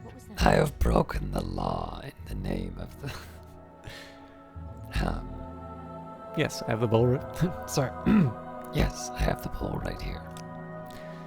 So you found Cariel and recovered our bowl? Well done. Let me give you something to cover your expenses. And here are a few divine intervention scrolls. I never go anywhere without them. And when you're ready for another Shrine Sergeant mission, speak with me again. A reminder, check with me from time to time concerning your advancement in the Imperial cult. As you labor for the Nine, you'll rise in rank according to your efforts. Congratulations, Caius, you've been promoted to novice. A Bosmer named Nedlas in Caldera says that his house is haunted by a ghost. You'll need an enchanted weapon or suitable spells, because only spells, enchanted weapons, or refined weapons like silver daggers can harm a ghost. I don't know what you prefer, so take these 200 drakes, buy something that suits you, and use the rest for expenses. Talk to Nedlas first, and then report back to me if you get rid of his haunted house of its ghost. I am actually looking for an excuse to go to Caldera.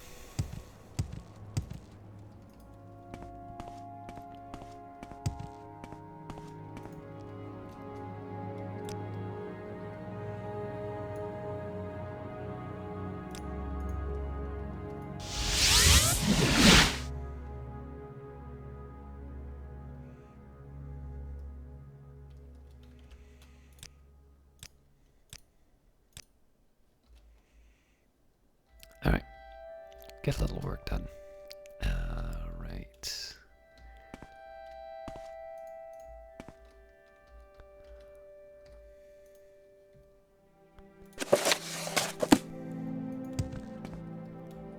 Now let's do volume 4. The Real Baronziah Part 4 by Anonymous.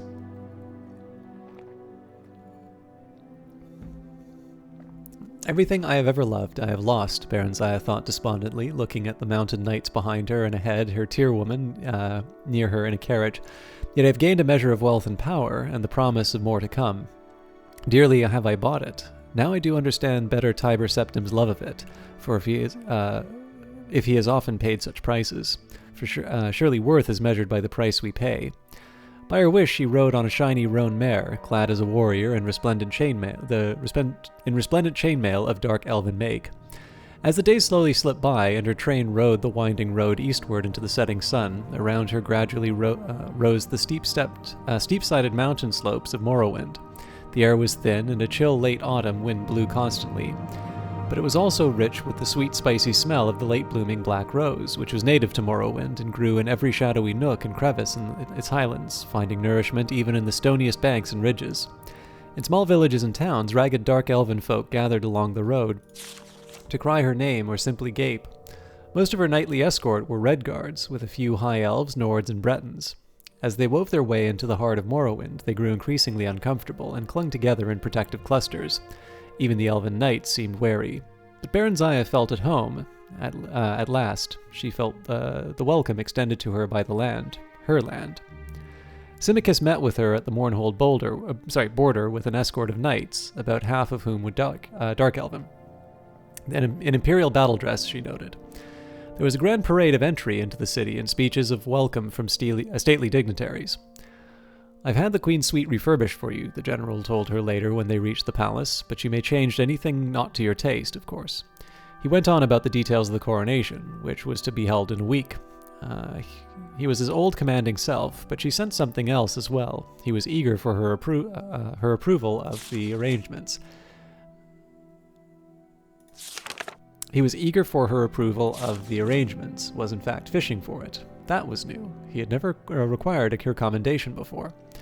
He asked her nothing about her stay in the Imperial City or of her affair with Tiber Septim, although Baron Zaya was certain Drelane had told him, or earlier written him, everything in detail.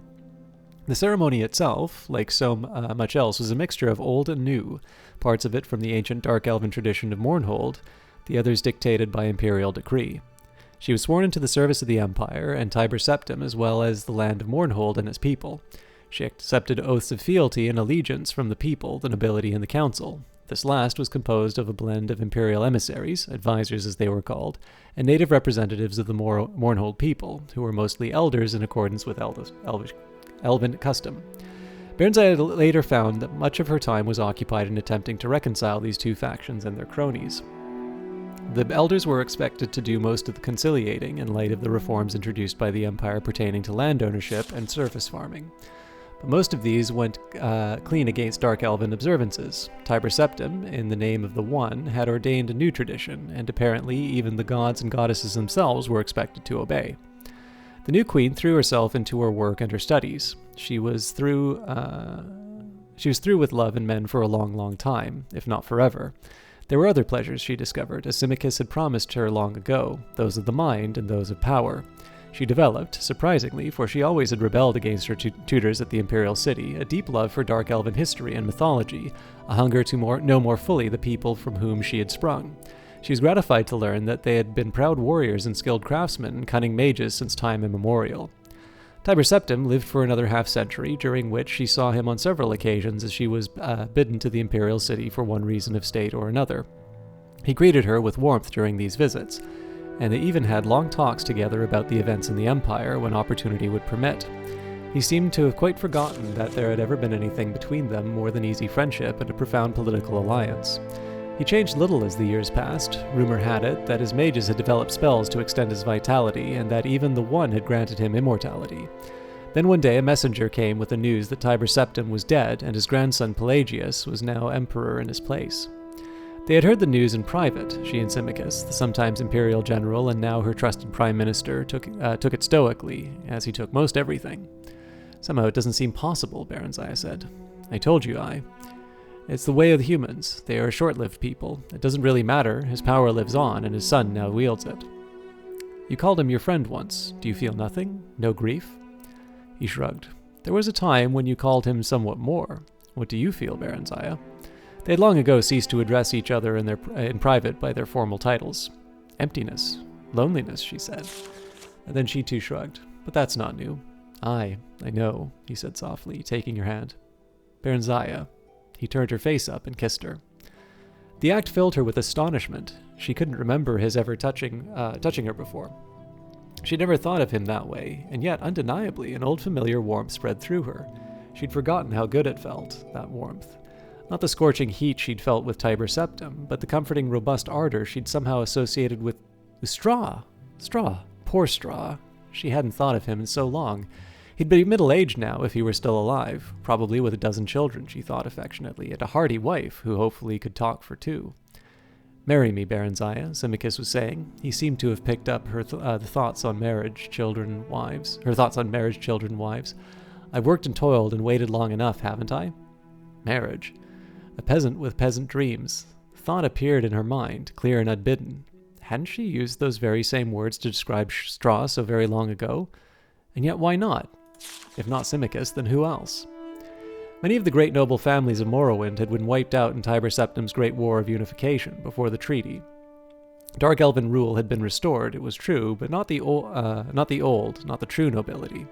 Most of them were upstarts like Symmachus, and not even half as good or deserving as he was. He had fought to keep Mournhold whole and hale when their so-called counselors would have picked at its bones, sucked them dry as Ebonheart had been sucked dry. He fought for Mournhold, fought for her, while she and the kingdom grew and thrived. She felt a sudden rush of gratitude and, undeniably, affection. He was steady and reliable, and he'd served her well, and loved her well. Why not, she said, smiling, and took his hand and kissed him. The union was a good one, in its political as well as its personal aspects. While Tiber Septim's grandson, the Emperor Pelagius I, viewed her with a jaundiced eye, his trust in his father's old friend was absolute. Symmachus, however, was still viewed with suspicion by Morrowind's stiff-necked folk, chary at his peasant ancestry and his close ties to the Empire. But the queen was quite unshakably popular. The Lady Baronziah is one of our own, it was whispered, held captive as we. Baronziah felt content. There was work and there was pleasure, and what more could one ask of life? The years passed swiftly, with crises to be dealt with, and storms and famines and failures to be weathered, and plots to be foiled, and conspirators to be executed. Mournhold prospered steadily. Her people were secure and fed, her mines and farms productive. All was well, save that the royal marriage had produced no children, no heirs. Elven children are slow to come, and most demanding of their welcome, and noble children more so than others. Thus many decades had come to pass before they grew concerned. The fault lies with me, Symmachus. I'm damaged goods, Baronziah said bitterly. If you want to take another. I want no other, Symmachus said gently. Nor do I know for certain that the fault is yours. Perhaps it is mine, Whichever.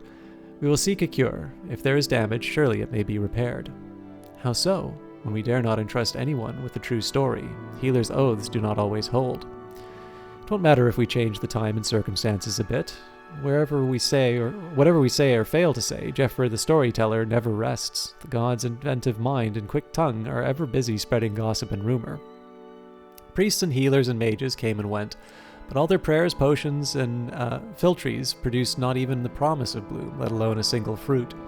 Eventually they thrust it from their minds and left it in the gods' hands. They were yet young, as elves went, with centuries ahead of them.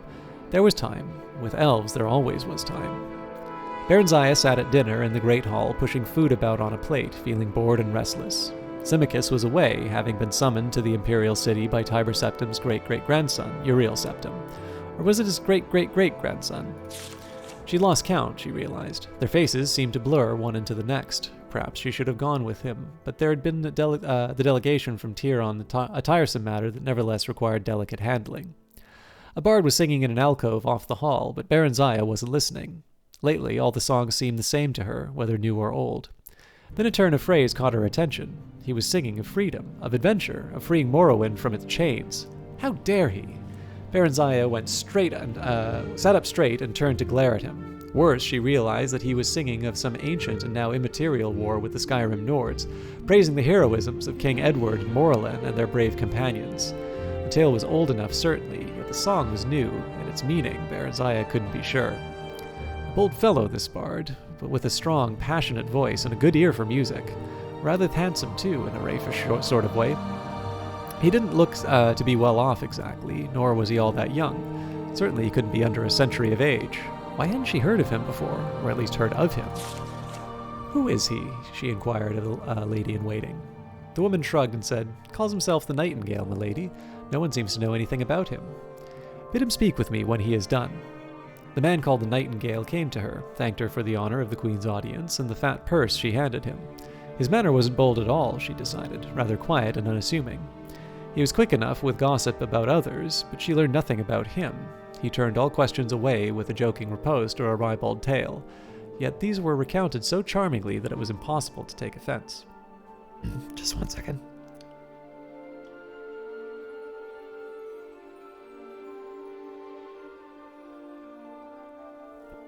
My true name, milady? I'm no one. Oh no, my parents named me No One, or was it Nobody? What matters it? It matters not. How may parents give name to that which they know not? I believe that was my name. Know not. I have been the Nightingale for so long, I do not remember, since, last month at the very least, or was it last week? All my memory goes into song and tale, you see, milady. I've none of it left for myself. I'm really quite dull. Where was I born? Why, nowhere. I plan to settle in Dunroman when I get there, but I'm in no hurry. I see. Will you not then marry, will you not then marry at all, sure? Very perceptive of you, milady. Perhaps. Although I find Inhiest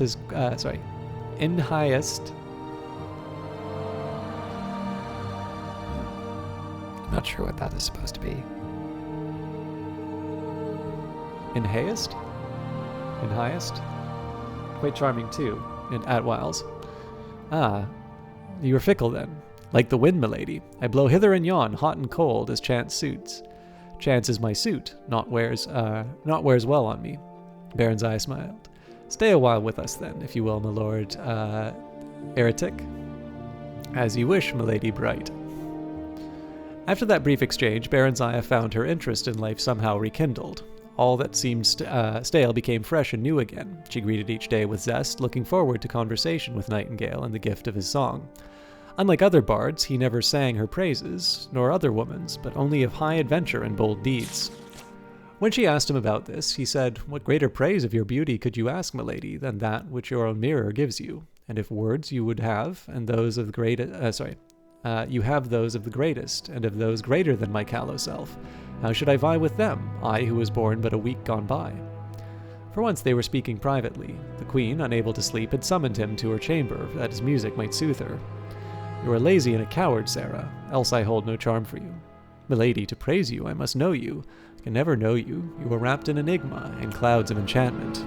Nay, not so. Your words are what weave enchantment. Your words, and your eyes, and your body. Know me if you will. Know me if you dare. He came to her then. They lay close, they kissed, they embraced. Not even Baronziah truly knows Baronziah, he whispered softly. So how may I? Milady, you seek and know it not, nor yet for what? What would you have that you have not? Passion, she answered back. Passion and children born of it. And for your children what? What birthright might be theirs? Freedom, she said, the freedom to be what they would be.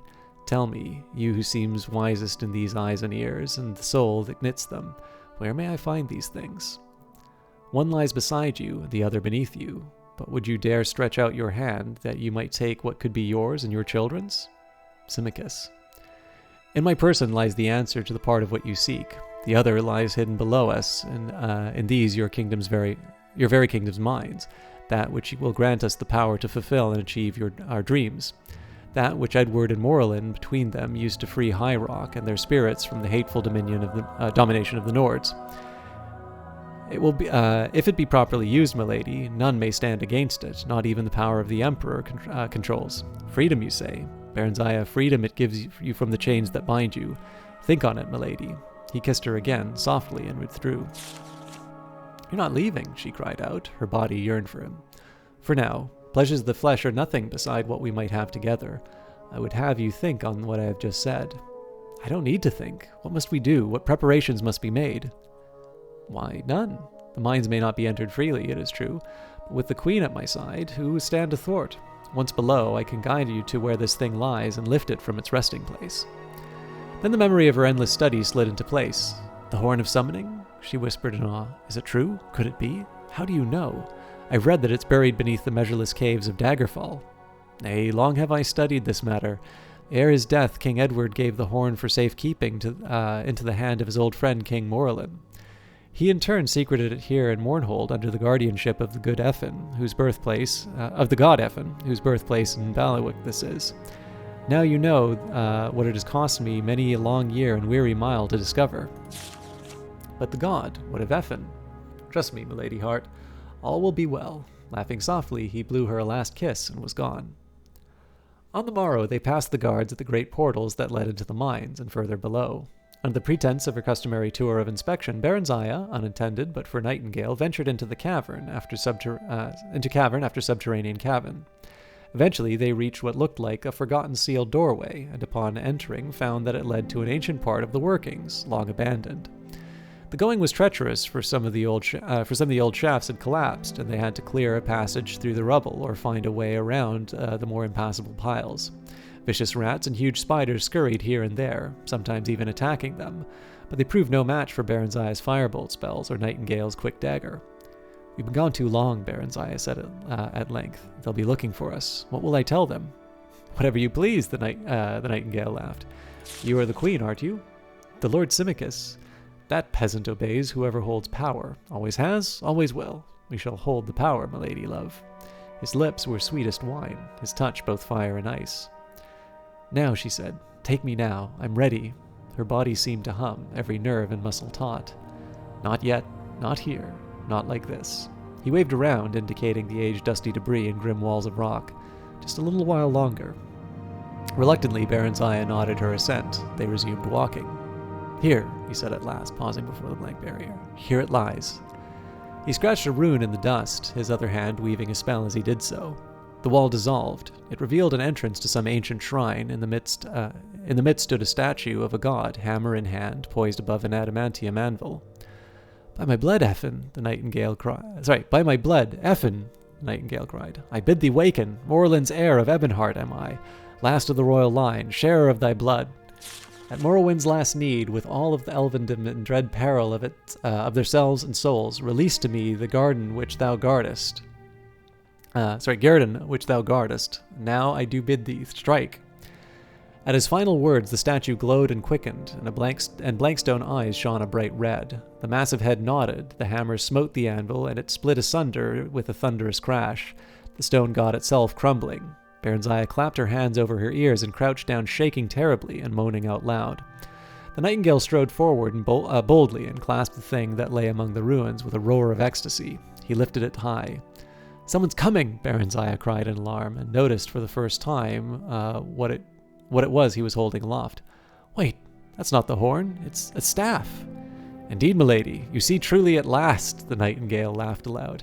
I am sorry, milady sweet, but I must leave you now. Perhaps we shall meet again one day. Until then, Simicus, he said to the mail-clad figure who had appeared behind him. She is all yours. You may claim her back.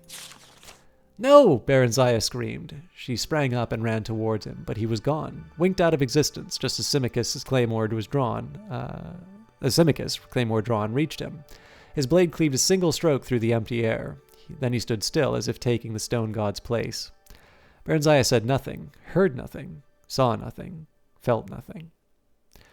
Simicus told the half-dozen or so elves that accompanied him that the Nightingale and Queen Baronzaya had lost their way and had been set upon by giant spiders, that the Nightingale had lost his footing and had fallen into a deep crevice which closed over him, that his body could not be recovered, that the Queen had been badly shaken by the encounter and deeply mourned the loss of her friend who had fallen in her defense.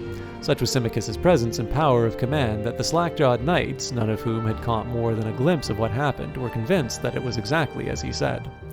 The Queen was escorted back to the palace and taken to her chamber, whereupon she dismissed her servants in waiting.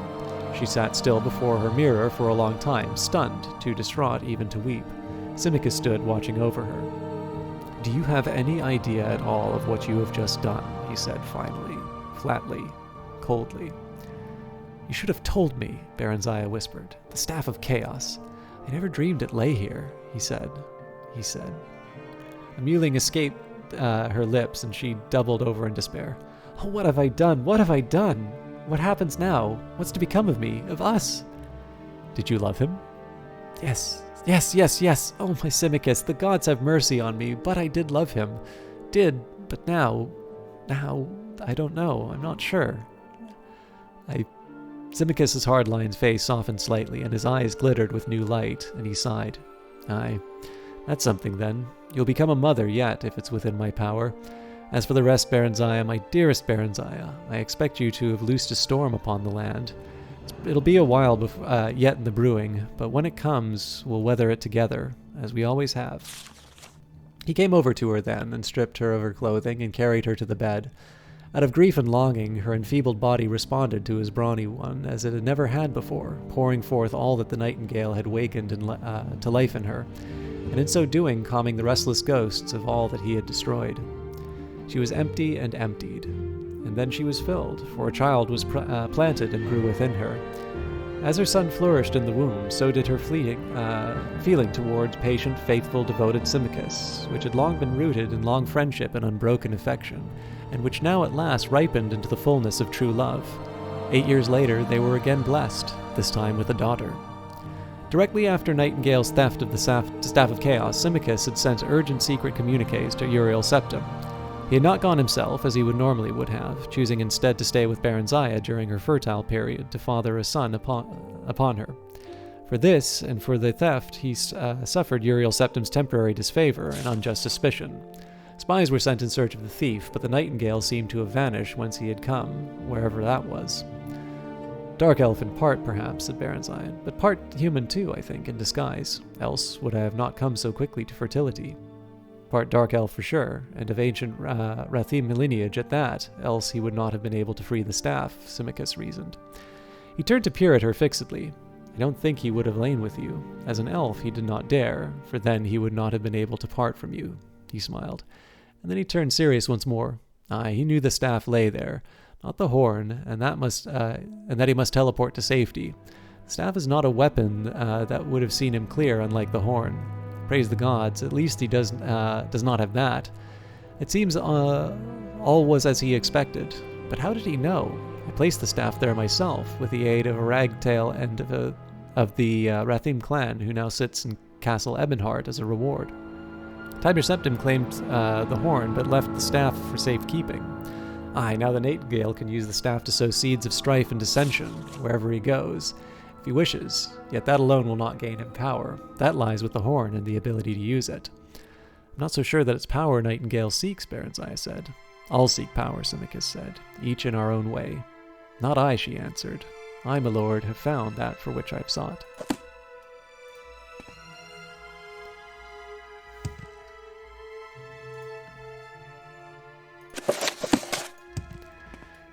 Alright, I'll get a little bit of alchemy done as well.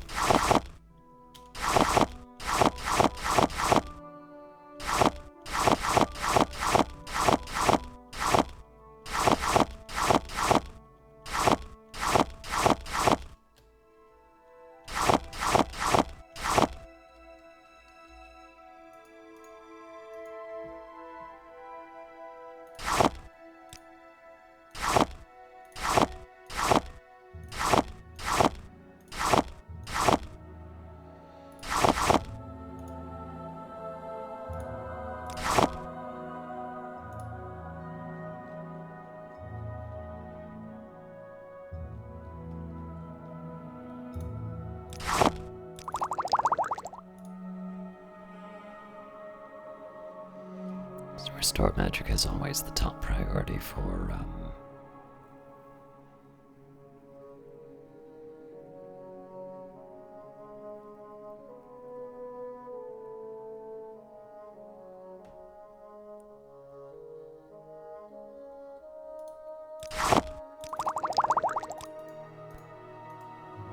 Alright, so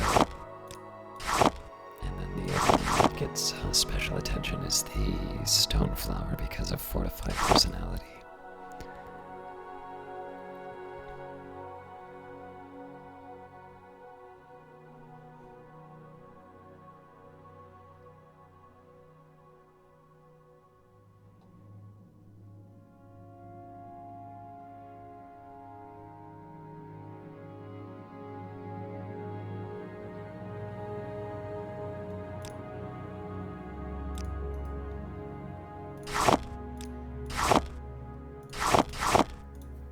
I'll get the levitate from the trauma root and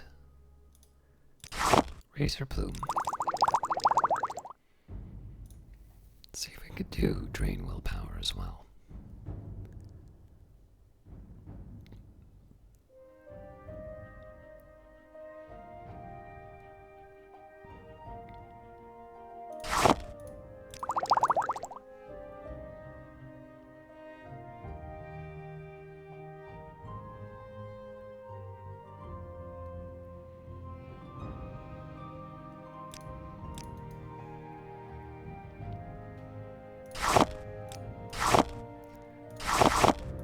Alright.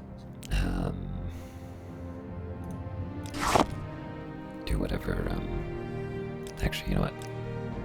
I'll do the restore for fatigue later.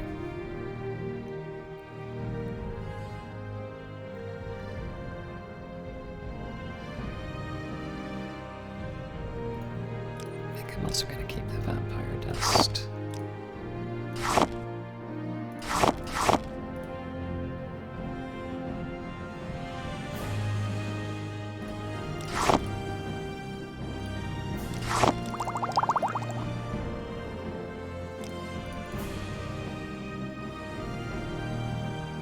So restore health, restore fatigue.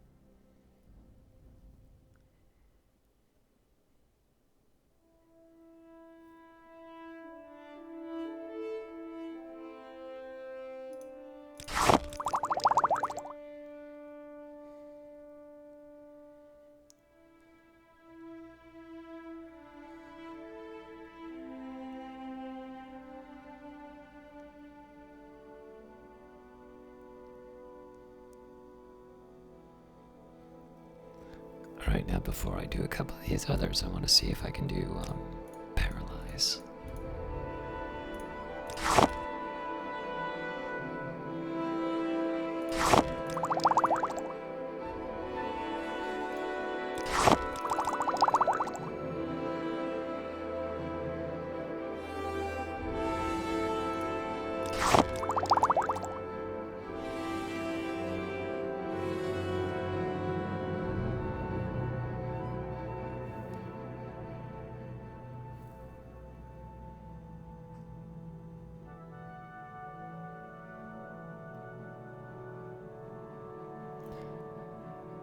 Alright, so now we can do restore health or restore vitality properly.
Alright, so we're on our way to Caldera at this point.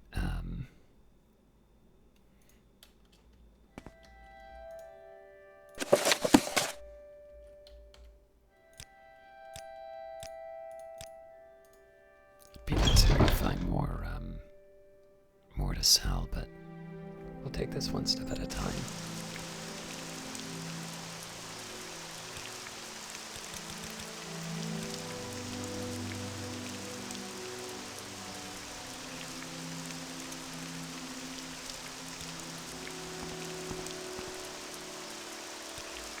It's a bit late, but we'll see if we can make the most of it.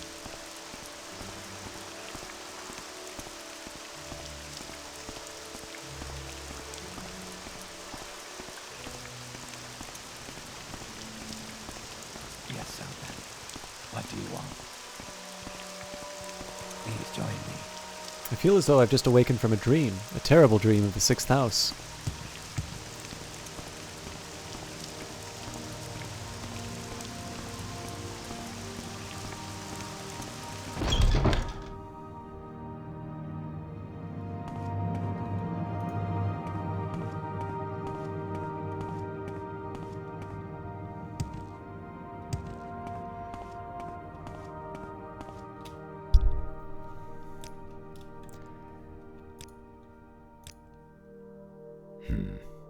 Should consider doing some training along these lines to, kind of divest myself of more of my potions.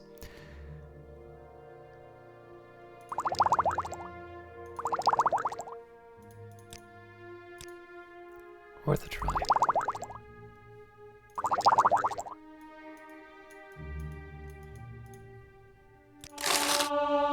I see you have great understanding. Welcome, friend. The day is yours. What shall we talk about?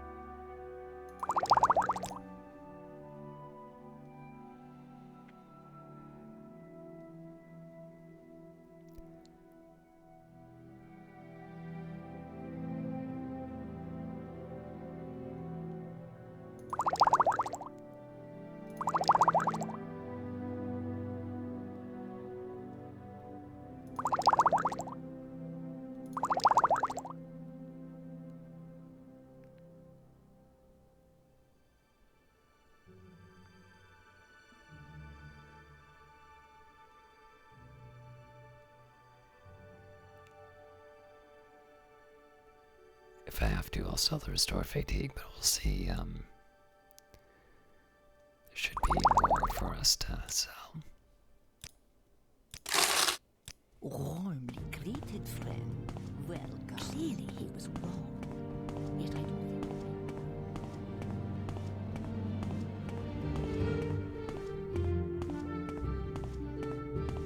think I don't know.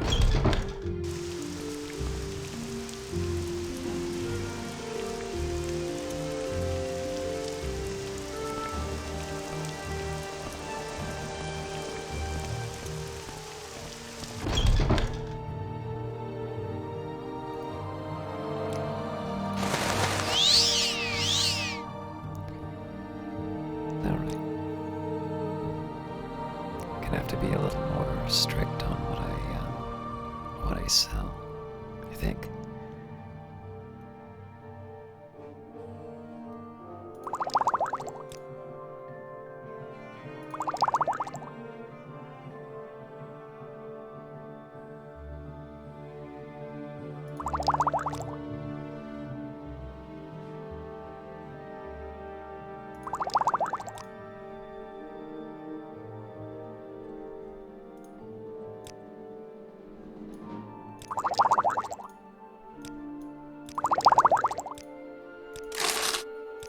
Go ahead.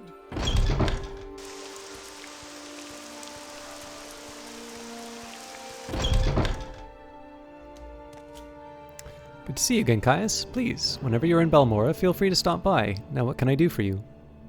Just a little selling.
I suppose I can stop by Revere as well. But it's going to be a little bit tighter just because I don't think he has as much, and I'm now selling the Fortify. Or the Fatigue. Good day, Outlander. I'm Balmora's Caravaneer. Tell me your destination and I'll tell you if I can help you. I want to go to Caldera.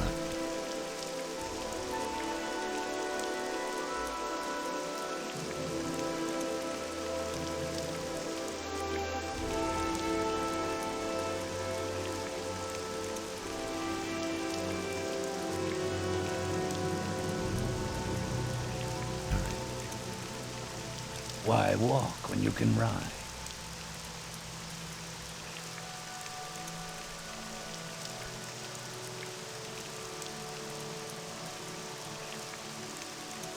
Honestly, walking seems as easy as anything else.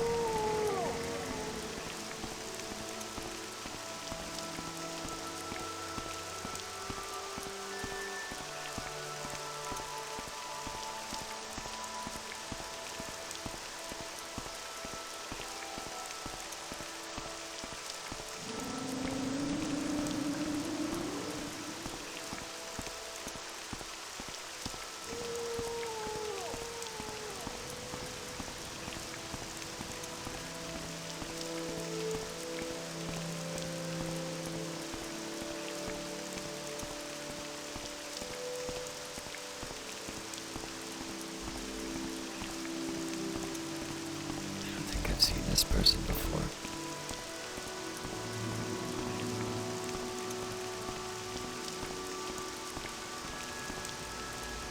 You have betrayed Lord Dagoth. Taste his vengeance.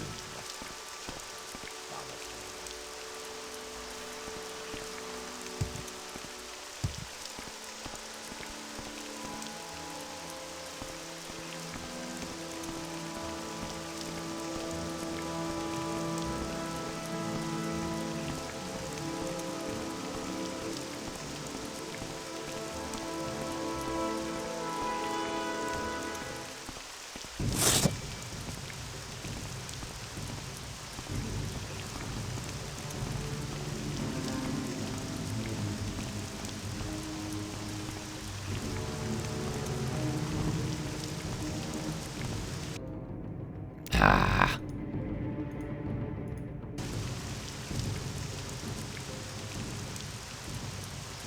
So I get a small crash.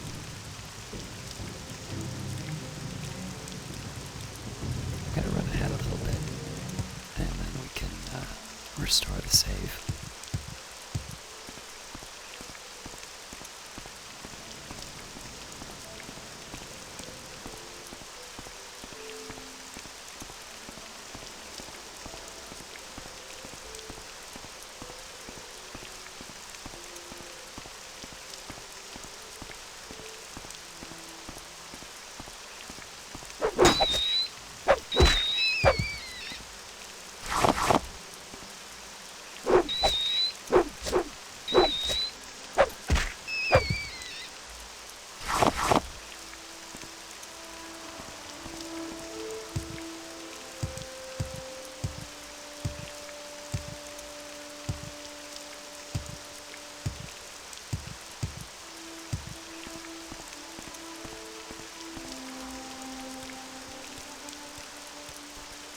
Alright, let's see if we can get the mod back.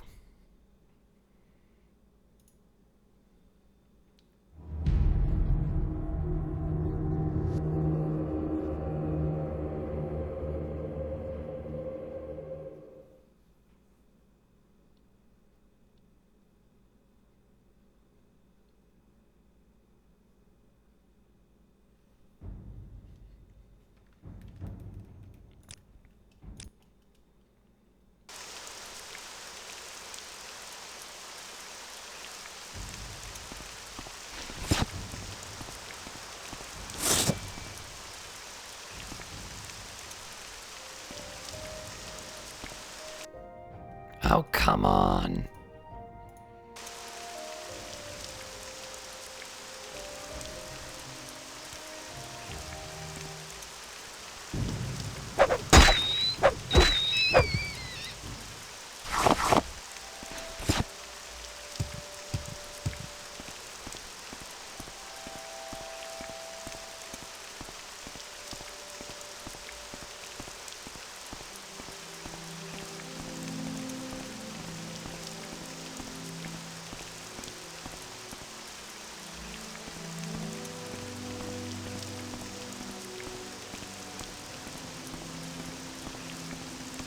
Presumably inside Caldera, there will not be the same problem.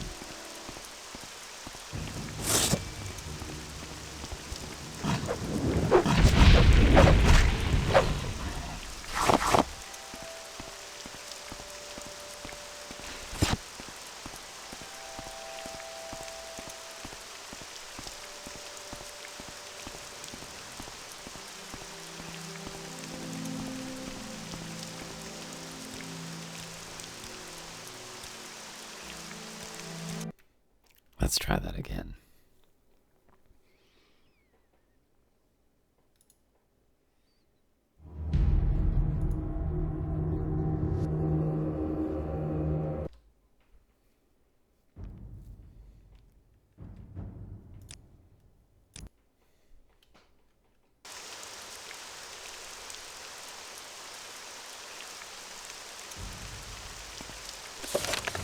All right, so Maidless's house. What are you? Where's the storm Atrodak in Caldera?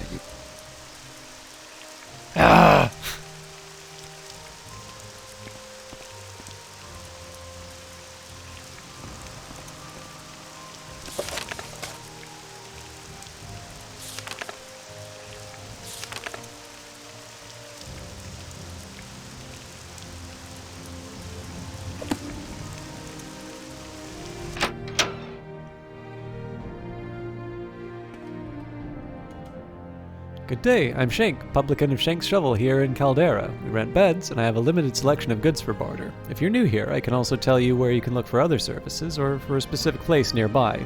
If you're looking for someone in particular, I might be able to help. I'm looking for the guy who owns the haunted place. Headless? The fellow who says his house is haunted? He lives just to the right of the south gate. I'd look for him there. Alright, well.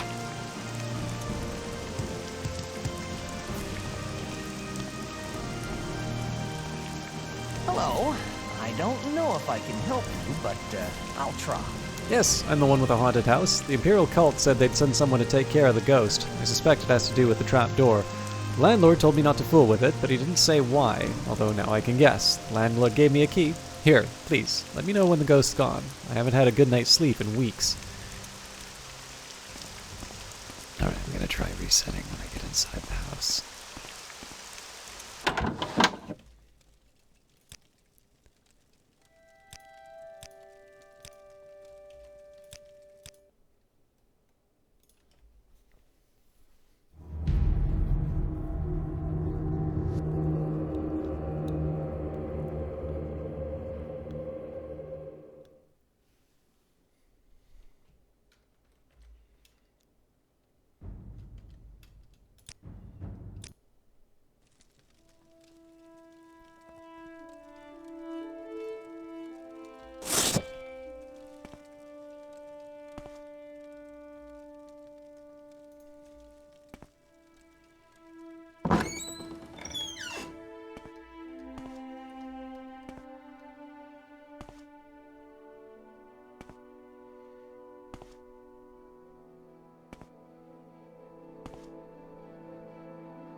It's not theft if he wasn't able to access it anyway.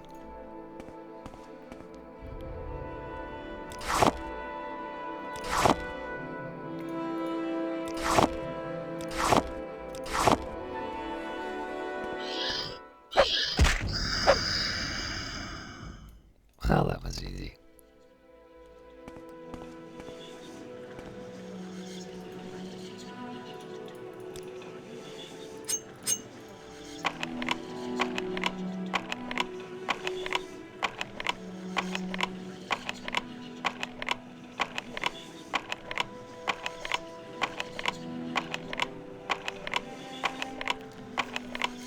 I really should be paying for some lessons on this.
Less than 9. Thank you. Thank you for ridding me of that. Thank you for ridding me of that ghost. Since it's not a haunted house anymore, maybe I can get some sleep.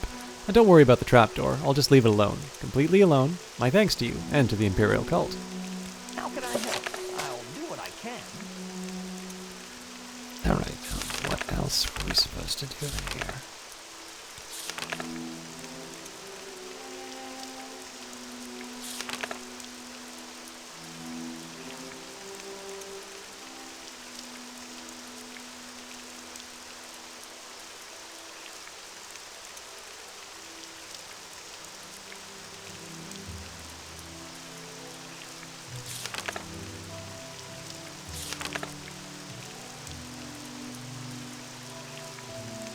I guess there's a couple of missions.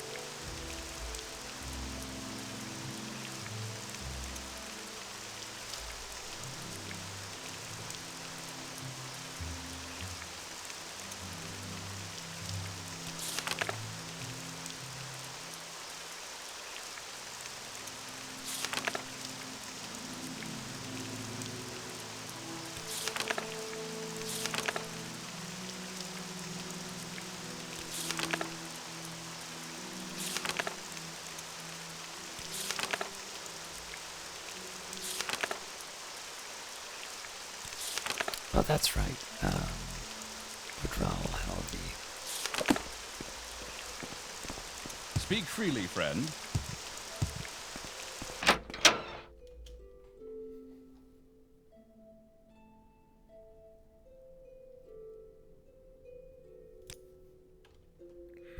You want something, friend?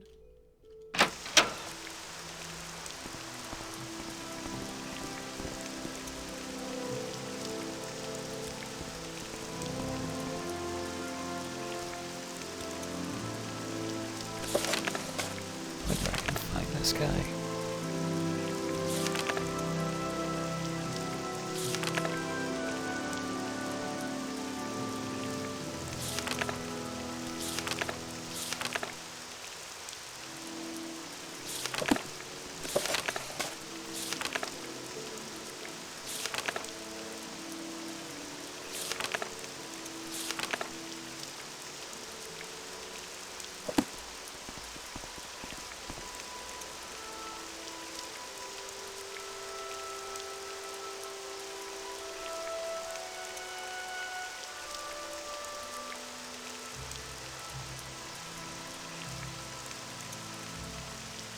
Completely forgot there's a mage's guild here. I could have,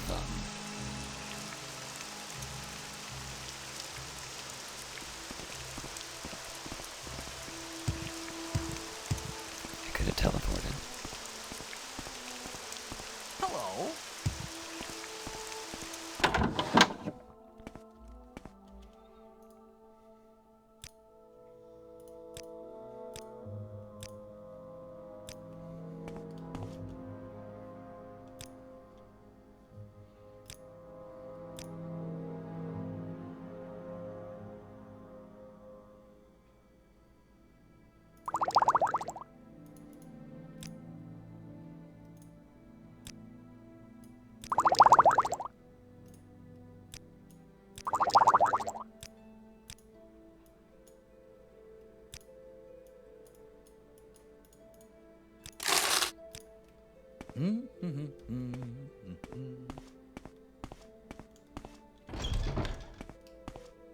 Well, actually that may not be true unless there's a, yeah,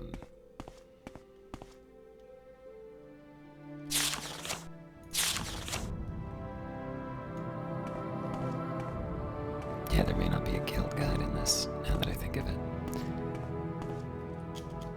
Oh, friend, how about a potion today? Alright, Governor's Hall. Oh, tell me about the duties I can do.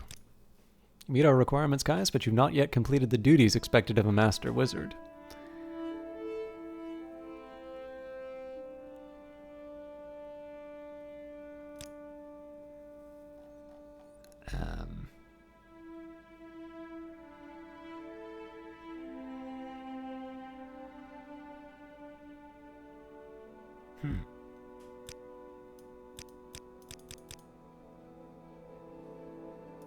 Guess it doesn't have any more duties.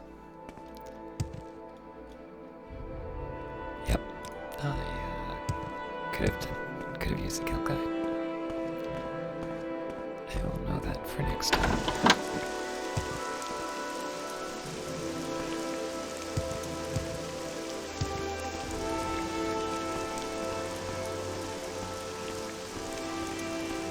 Your turn to start.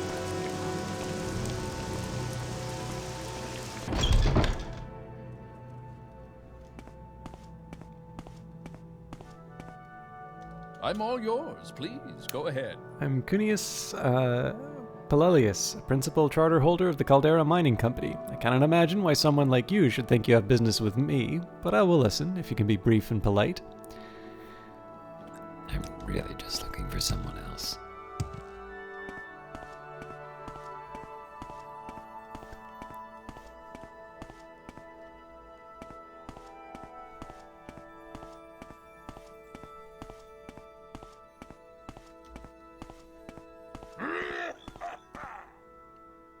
You okay there?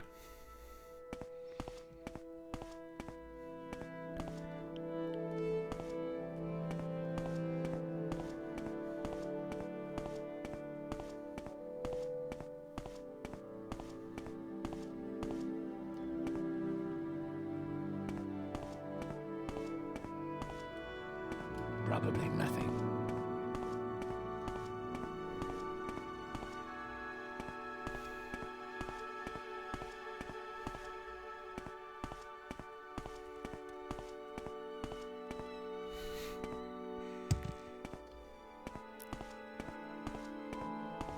I wonder if the owner gets lost like this. If I can be of any assistance, I'll be happy to.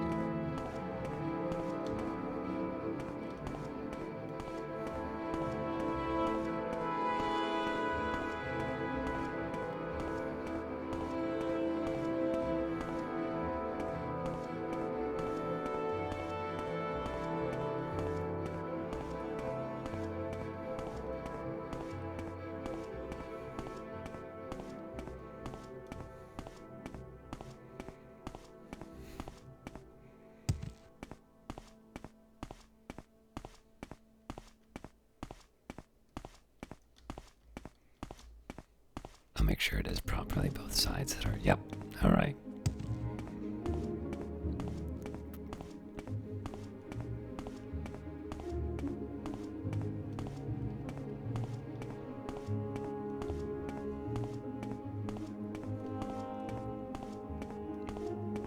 So these two are out.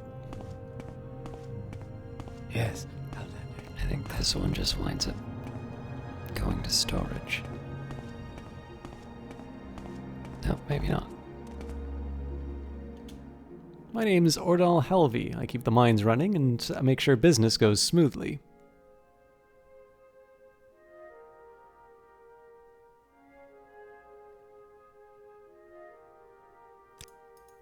I think I made a mistake.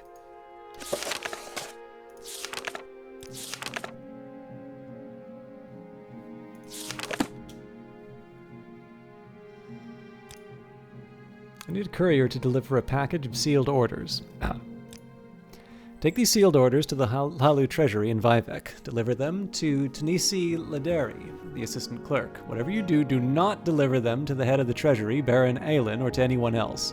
This is a trivial matter, and you don't have to trouble anyone but the assistant clerk.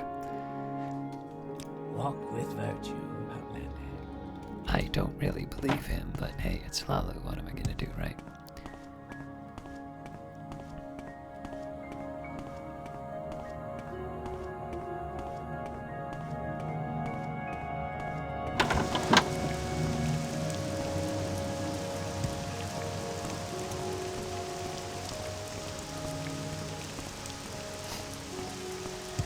Alright, so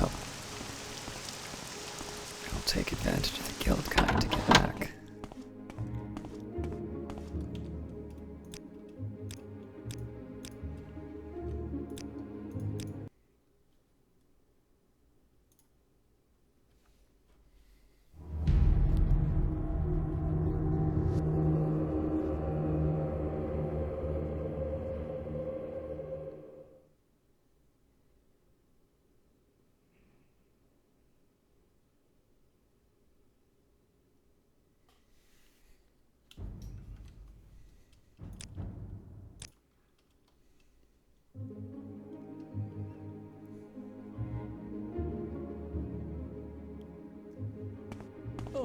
Greetings. You honor me. Do you wish to do business? Palmora, I please. must say, I find you most interesting right now. Please go ahead. Then the conjuration. This is unsettling. Alright, so there's a sign of me that said, what time is it? It's 3 a.m. Let's I'm maybe very get happy some to. rest at home first.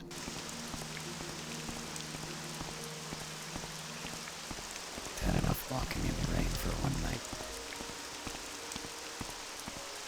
Is there something? Citizen. Speak up! And before I go to Vivek, I'm going to see if there's anything in Belmora that I can do as well.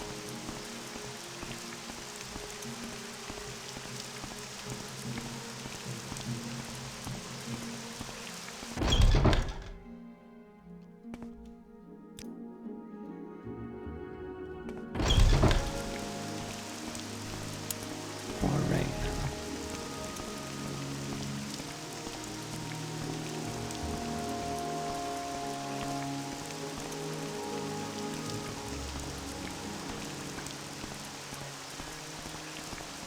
Fight well. Is there something I can do for you?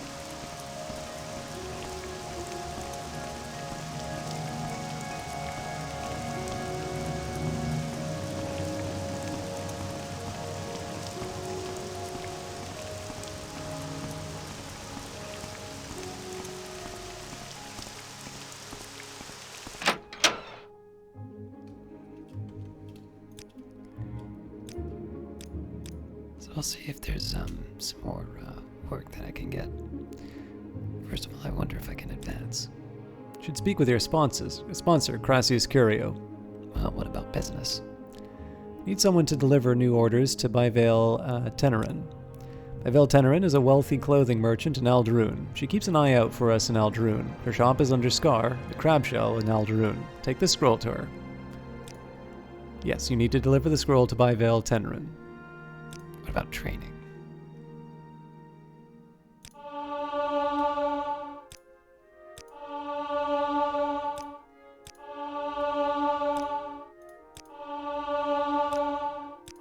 Welcome, friend.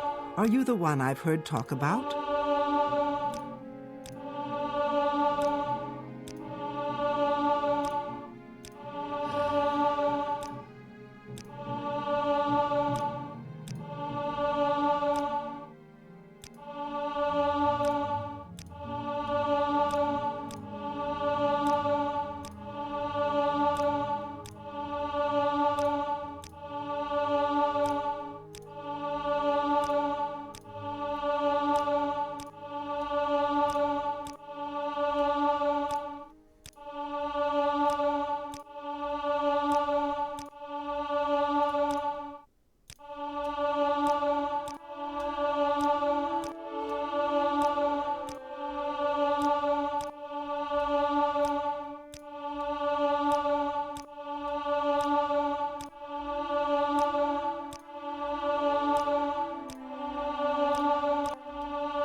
I'm learning from the best.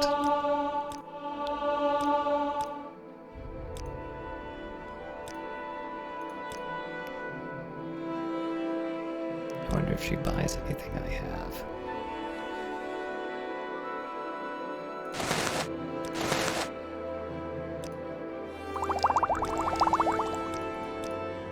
No.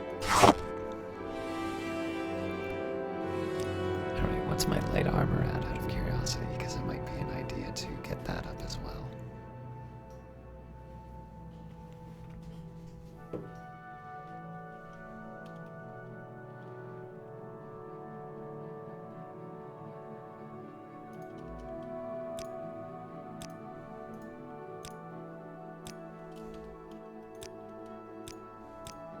So that was expensive, but I think that'll help me out in the long run.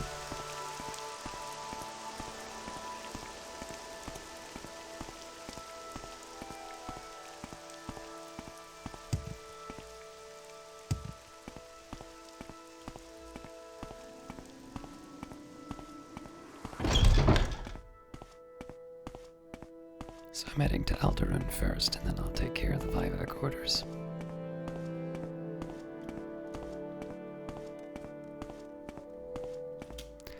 I'm Maceline Marion, the Breton Guild Guide. I provide instantaneous transport between the various Mages Guild halls on Vardenfell. What is your destination? I can also help with local information. Do you need services? Are you looking for some specific place, or for someone in particular? Just Alderun. Thank you.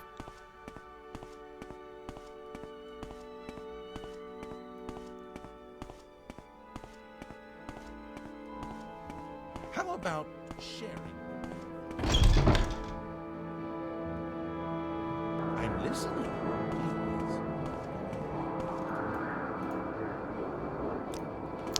Took a long time training.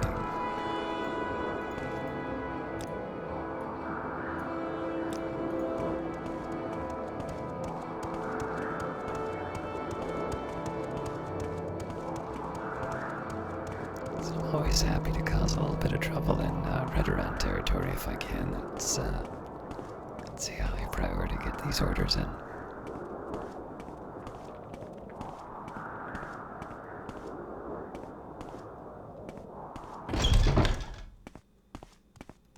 I believe it was the Clothier, right?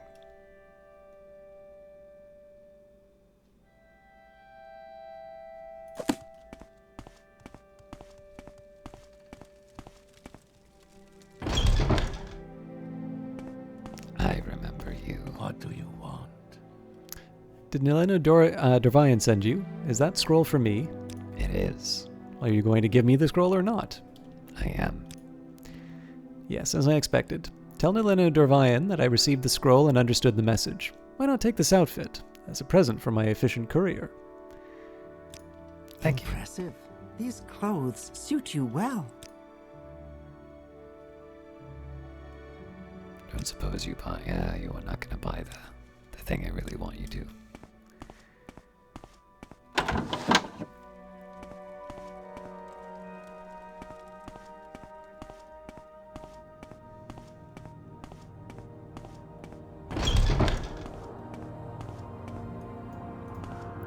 Really cleaned up.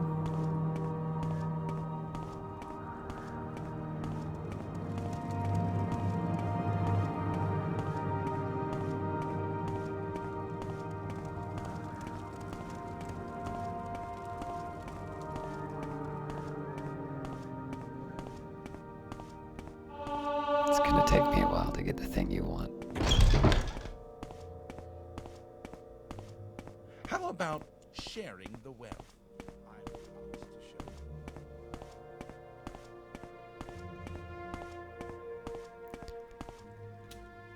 I'm Aranil, the High Elf Guild Guide. I provide instantaneous transport between the various Mages Guild halls on Vardenfell. What is your destination?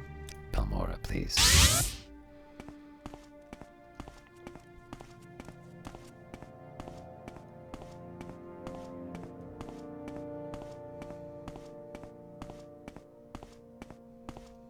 How wonderful.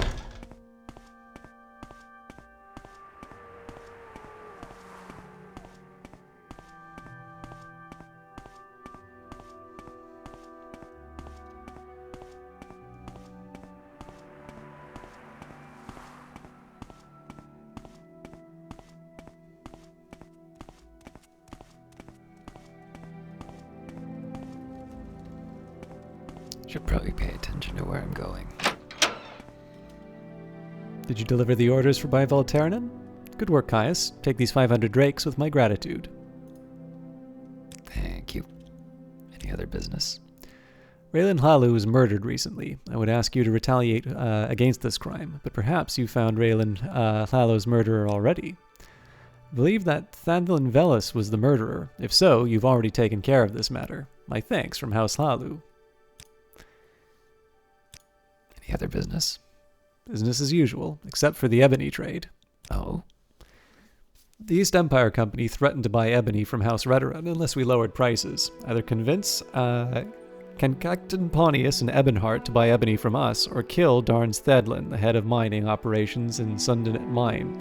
If you do both, there might be a bonus in it for you. Interesting. Syndicate is the only mine House Redoran currently controls. To get there, go to Alderun and find the path between Alderun and Fort Buckmoth to the south. Follow this path east until you reach the Ghost Fence. And Kankatanian, he's a local fact. Alright. At least get half of that done. I'm not really going to want to go all the way back to Alderun.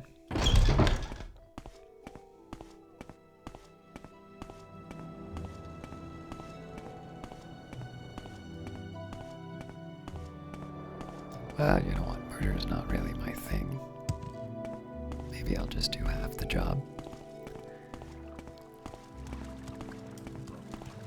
Went too far. Go ahead. Yes, Outlander. How do you do?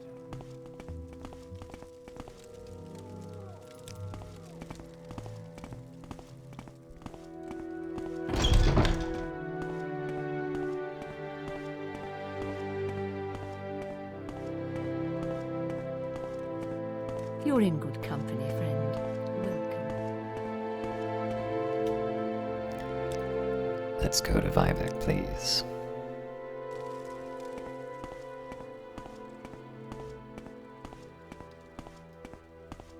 Well met.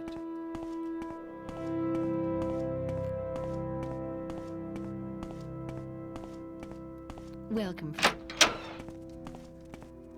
Alright, so for the orders.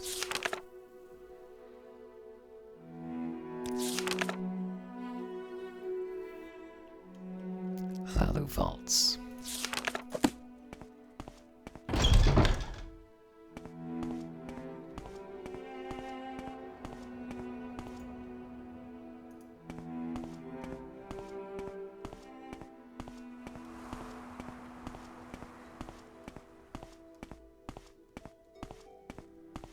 And then I'll probably go to Ebonheart after that, but we'll see if we can advance.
What was that?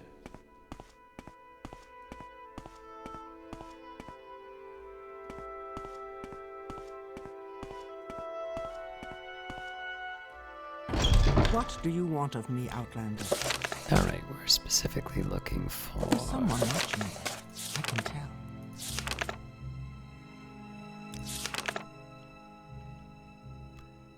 Tanisi Ladari.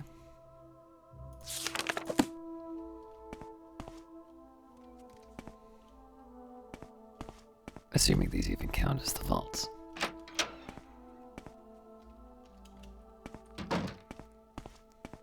May I help you, Outlander? Walk with virtue, Outlander.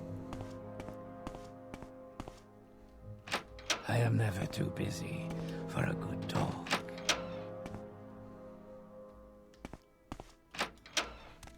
What do you want of me, Outlander?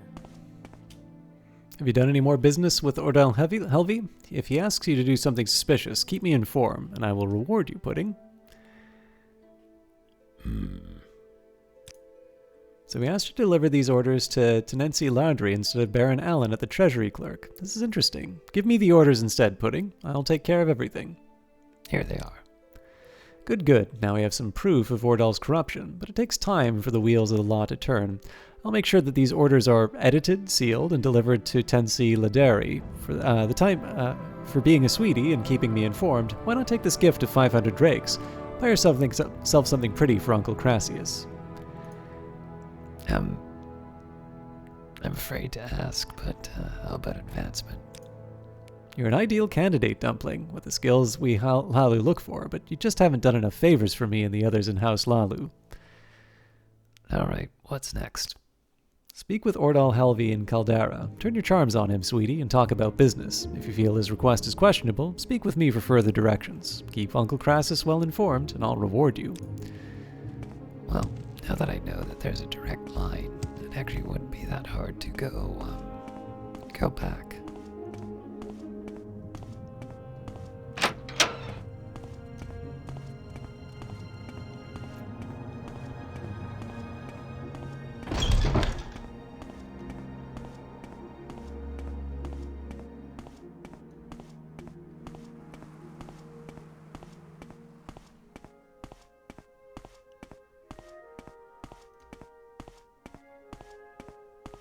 Although if I deal with the Ebonheart mission as well, I can stop by Balmora and report that as well. May I help you?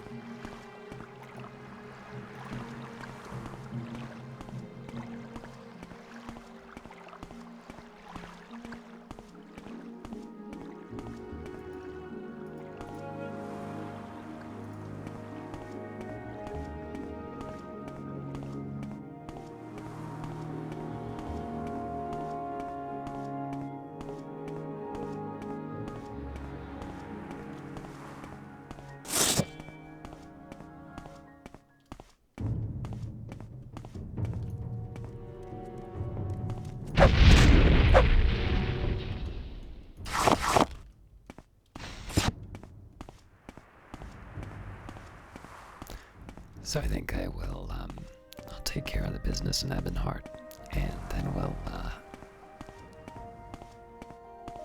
recall back to Balmora.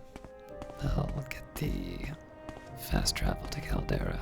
We'll probably have to do some resets, but that's, that's life.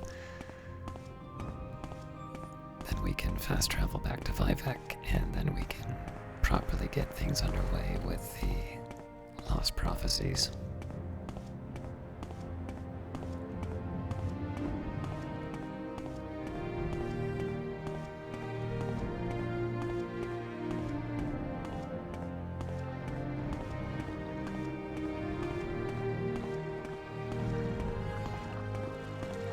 Yes?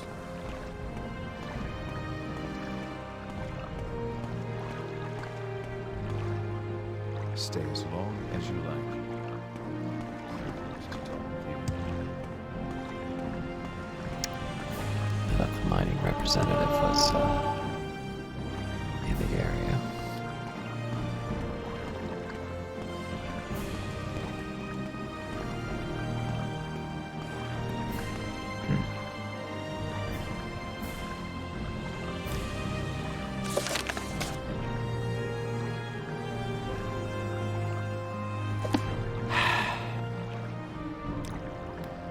He's in the East Empire Company offices, the large building down by the docks. Which of the large buildings? There we are.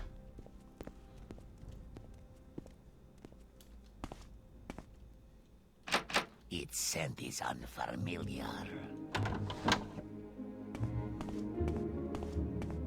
May your kills be quick and many.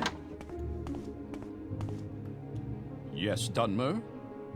I am Kincuntian Pontius, Factor-in-Chief of the Ebonheart Agency of the East Empire Company, at your service.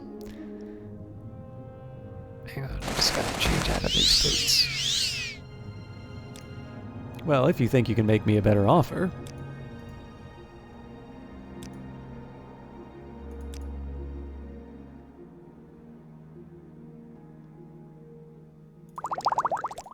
Let's have a drink.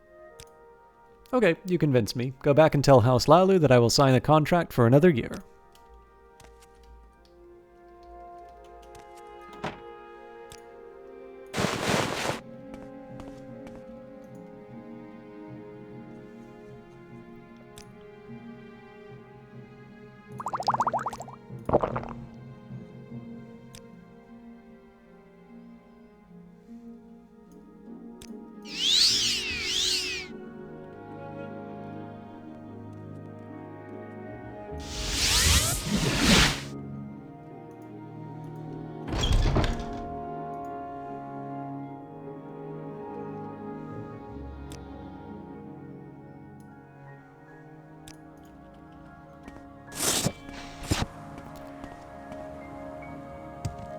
Would have been nice to get the bonus, but murder for hire isn't exactly my thing. Well, I mean, in a pinch, but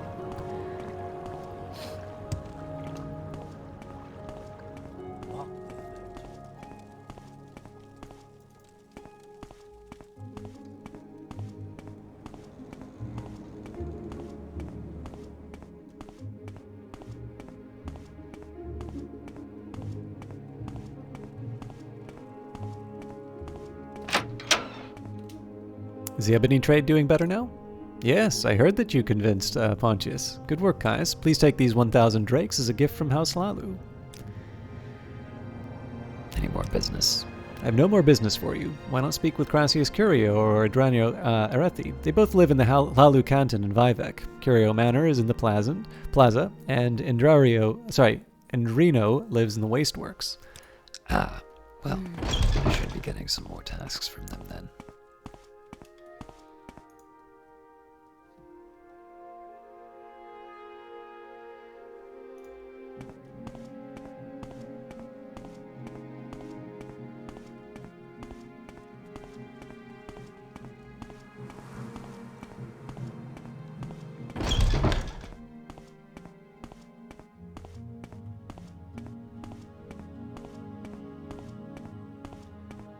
How delightful. Welcome. Caldera, please. You honor me. Do you wish to do business? I do, which is why I'm heading to the Hlaalu. Oh, friend, how about a potion?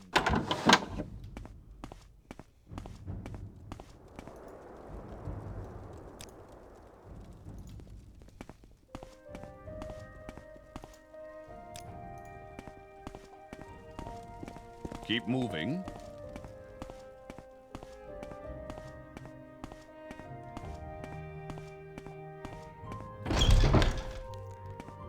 What was that? Now I get to go on an adventure again.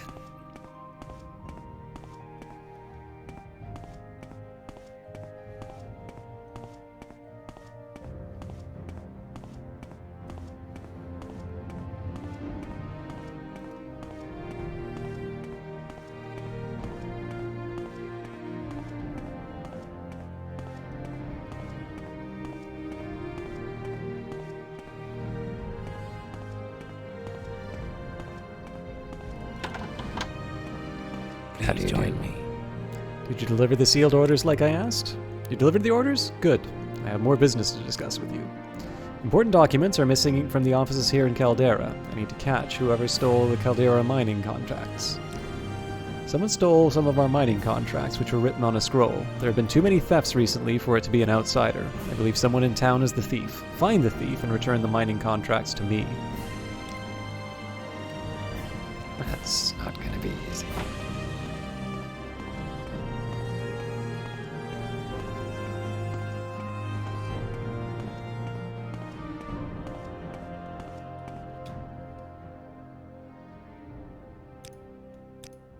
I would start by interrogating the most recent residents, Almosa Damari and Irgola, the Pong broker. Well, If you we'll take care a to look. talk, I would consider it a privilege.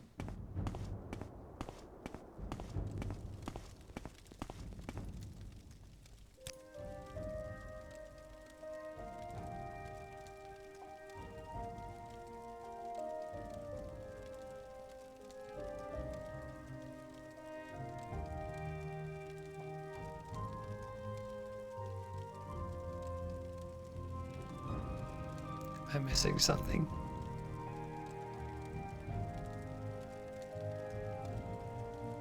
Apparently the pawnbroker doesn't show up on the map. Oh, there it is.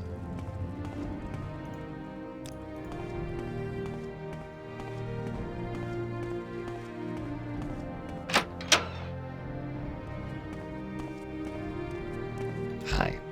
Welcome to Caldera, Caius. We're an Imperial town through and through, obviously. So, can I help you? What do you know about the mining contracts? I did not steal the mining contracts. Look around if you want, but I didn't take anything. Prophecies. Oh, fine.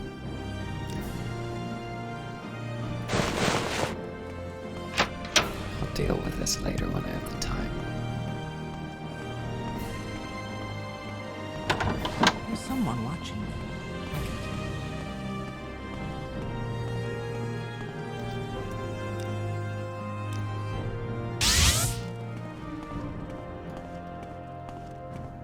You seem like very good company.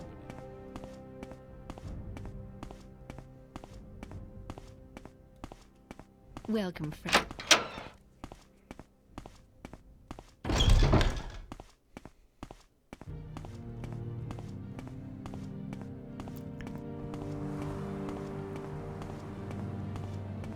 So we'll stop by and get some orders at, or as many orders as we can from Hlaalu. Then we'll head to Ebonheart and our ultimate destination.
So I'm rather curious if I can go to Ebonheart.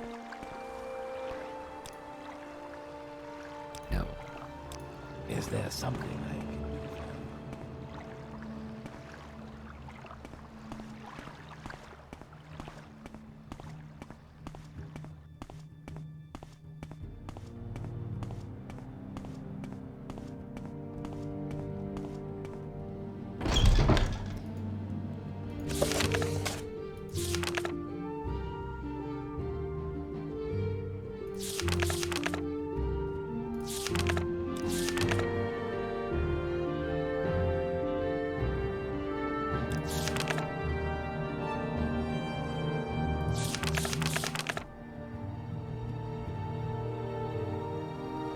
Alright, Adrania Arithi.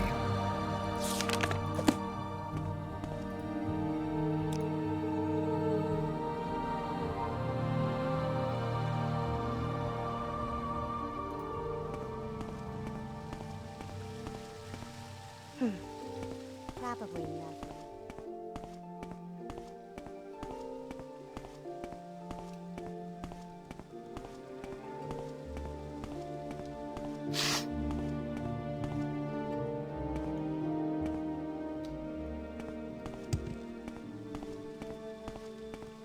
Oh, they're probably on the higher level.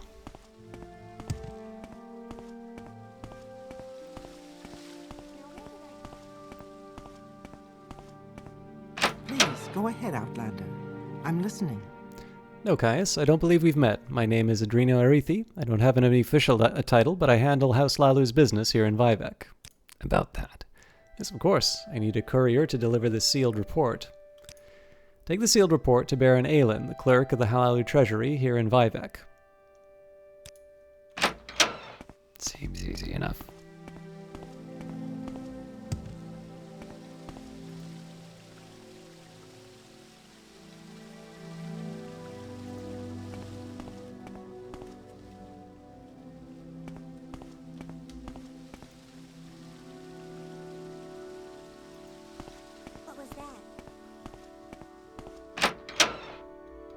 Walk with virtue, Outlander.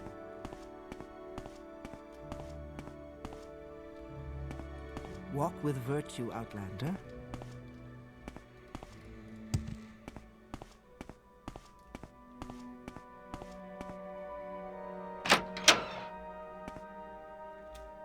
Welcome to Vivek, Caius. I'm sure you have some questions. What would you like to know? If you want to talk business, speak with Crassius Curio or Adranio Erethi. Alright, well, I have some sealed orders for you. Is this report for me? Yes. Good, good. You can tell Adreno Erethi that you have delivered it. Keep moving.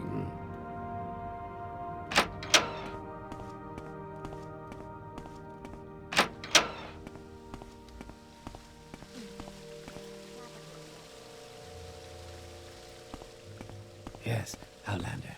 How do you do?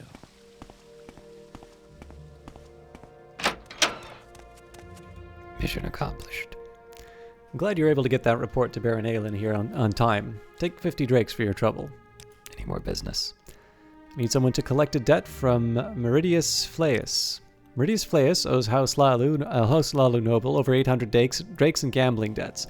He lives in Hlaaod. Go there and get the drakes from him. If he refuses to give you the money, you can kill him. But if you get the money, you can keep half of it. I don't know where to begin. I really don't want to kill that guy.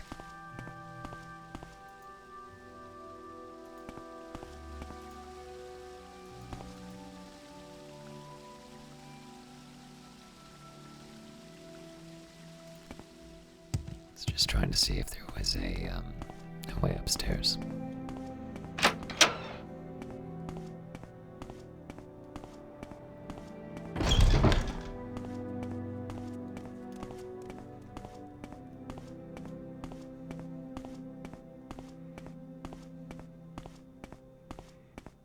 Walk with virtue, Outlander. Walk with virtue, Outlander. Yes, Outlander.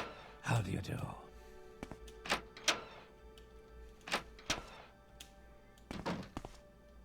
Alright, let's talk advancement. Congratulations, Dumpling. You've earned the rank of House Cousin. You're an ideal candidate, Dumpling, with all the skills we Hlaalu look for, but you just haven't done enough favors for me and the others in House Hlaalu. No, this does not sound suspicious. If you can, Sweetie Pie, keep the identity of the thief secret from Ordral, but tell me who it is. Alright, any more business? You're doing well, Dumpling. Just speak with Ordal Halvey again and keep me informed.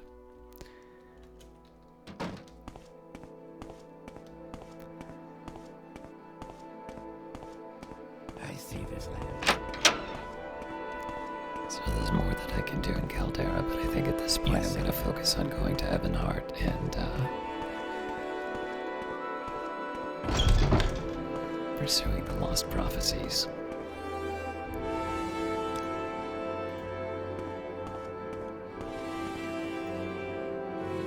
I'm also feeling lazy.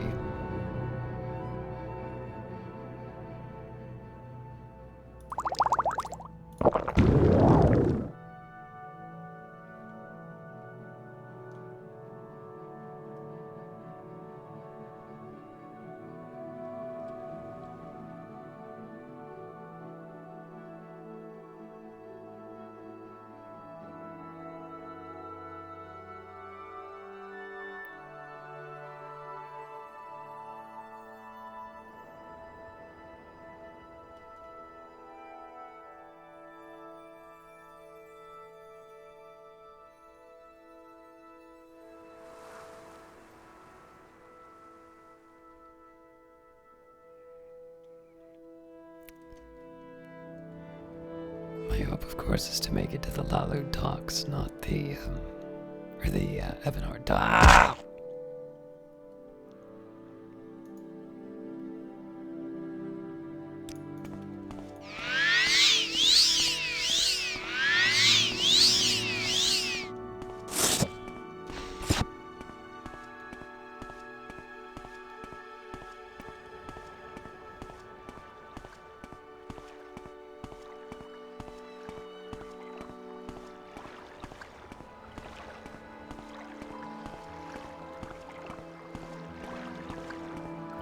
Look at that sunrise.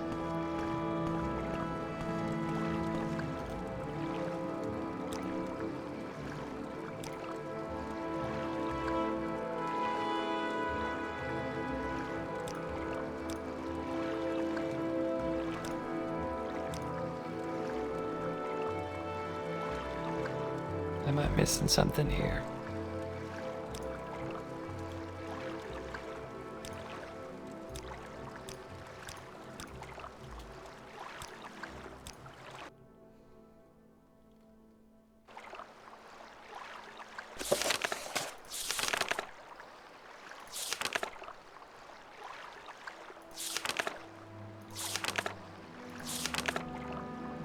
Oh, I forgot. I should have turned in the haunting.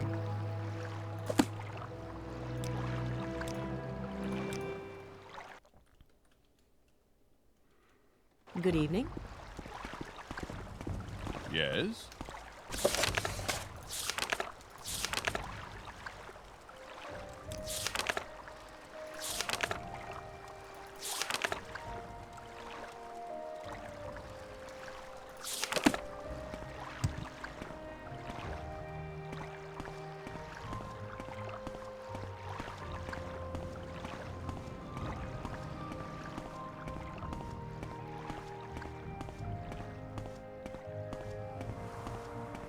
Speak freely, Can you friend. ask your question quickly?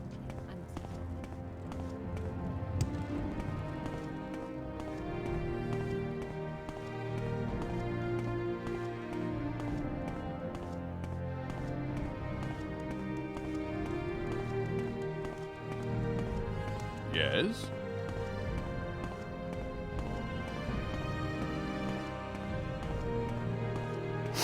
Yes?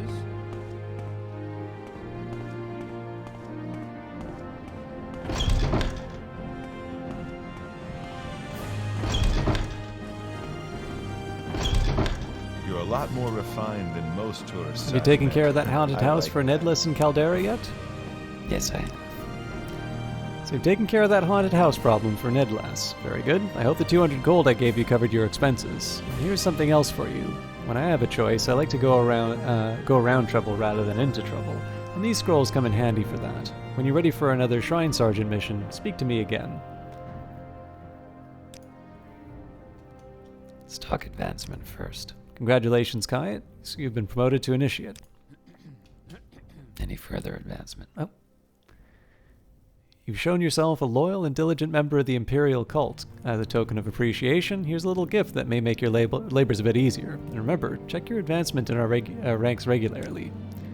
You have the attributes and skills that we expect in our higher ranks, but you've not dedicated enough time and services to the Nine to warrant advancement. I can tell you more about the Imperial cult ranks and their requirements if you'd like. All right. Let's get some more orders.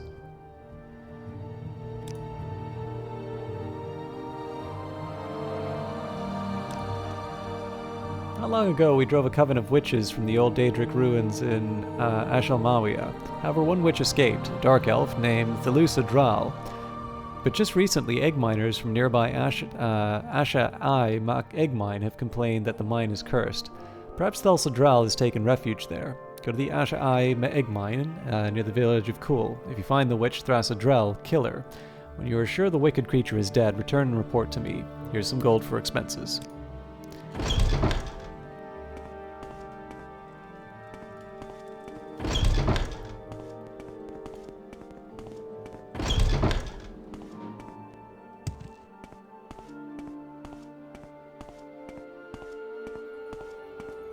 Yes?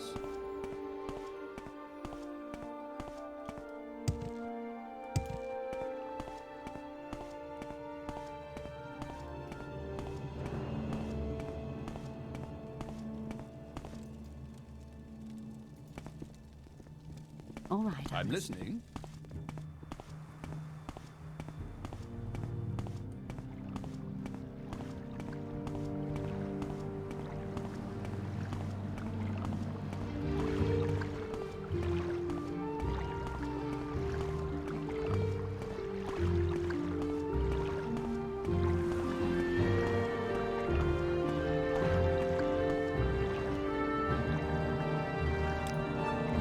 Let's go fishing. I am Aaron, a monk of Holamayan. The monastery is here on this island. Take the stone pathway north from the docks on the path uphill. The entrance is hidden by a magical shield. Wait or rest at the head of the path, and the portal will open at dusk and dawn only. Magical twilight hours sacred to Azura, Mara Milo has told us of your coming. You can find her in the library with Master Barillo. Later, I can arrange for your return to Vivek whenever you are ready. And on that note, I have to end it here, but thank you very much for watching, and we'll see you next time. Is there something?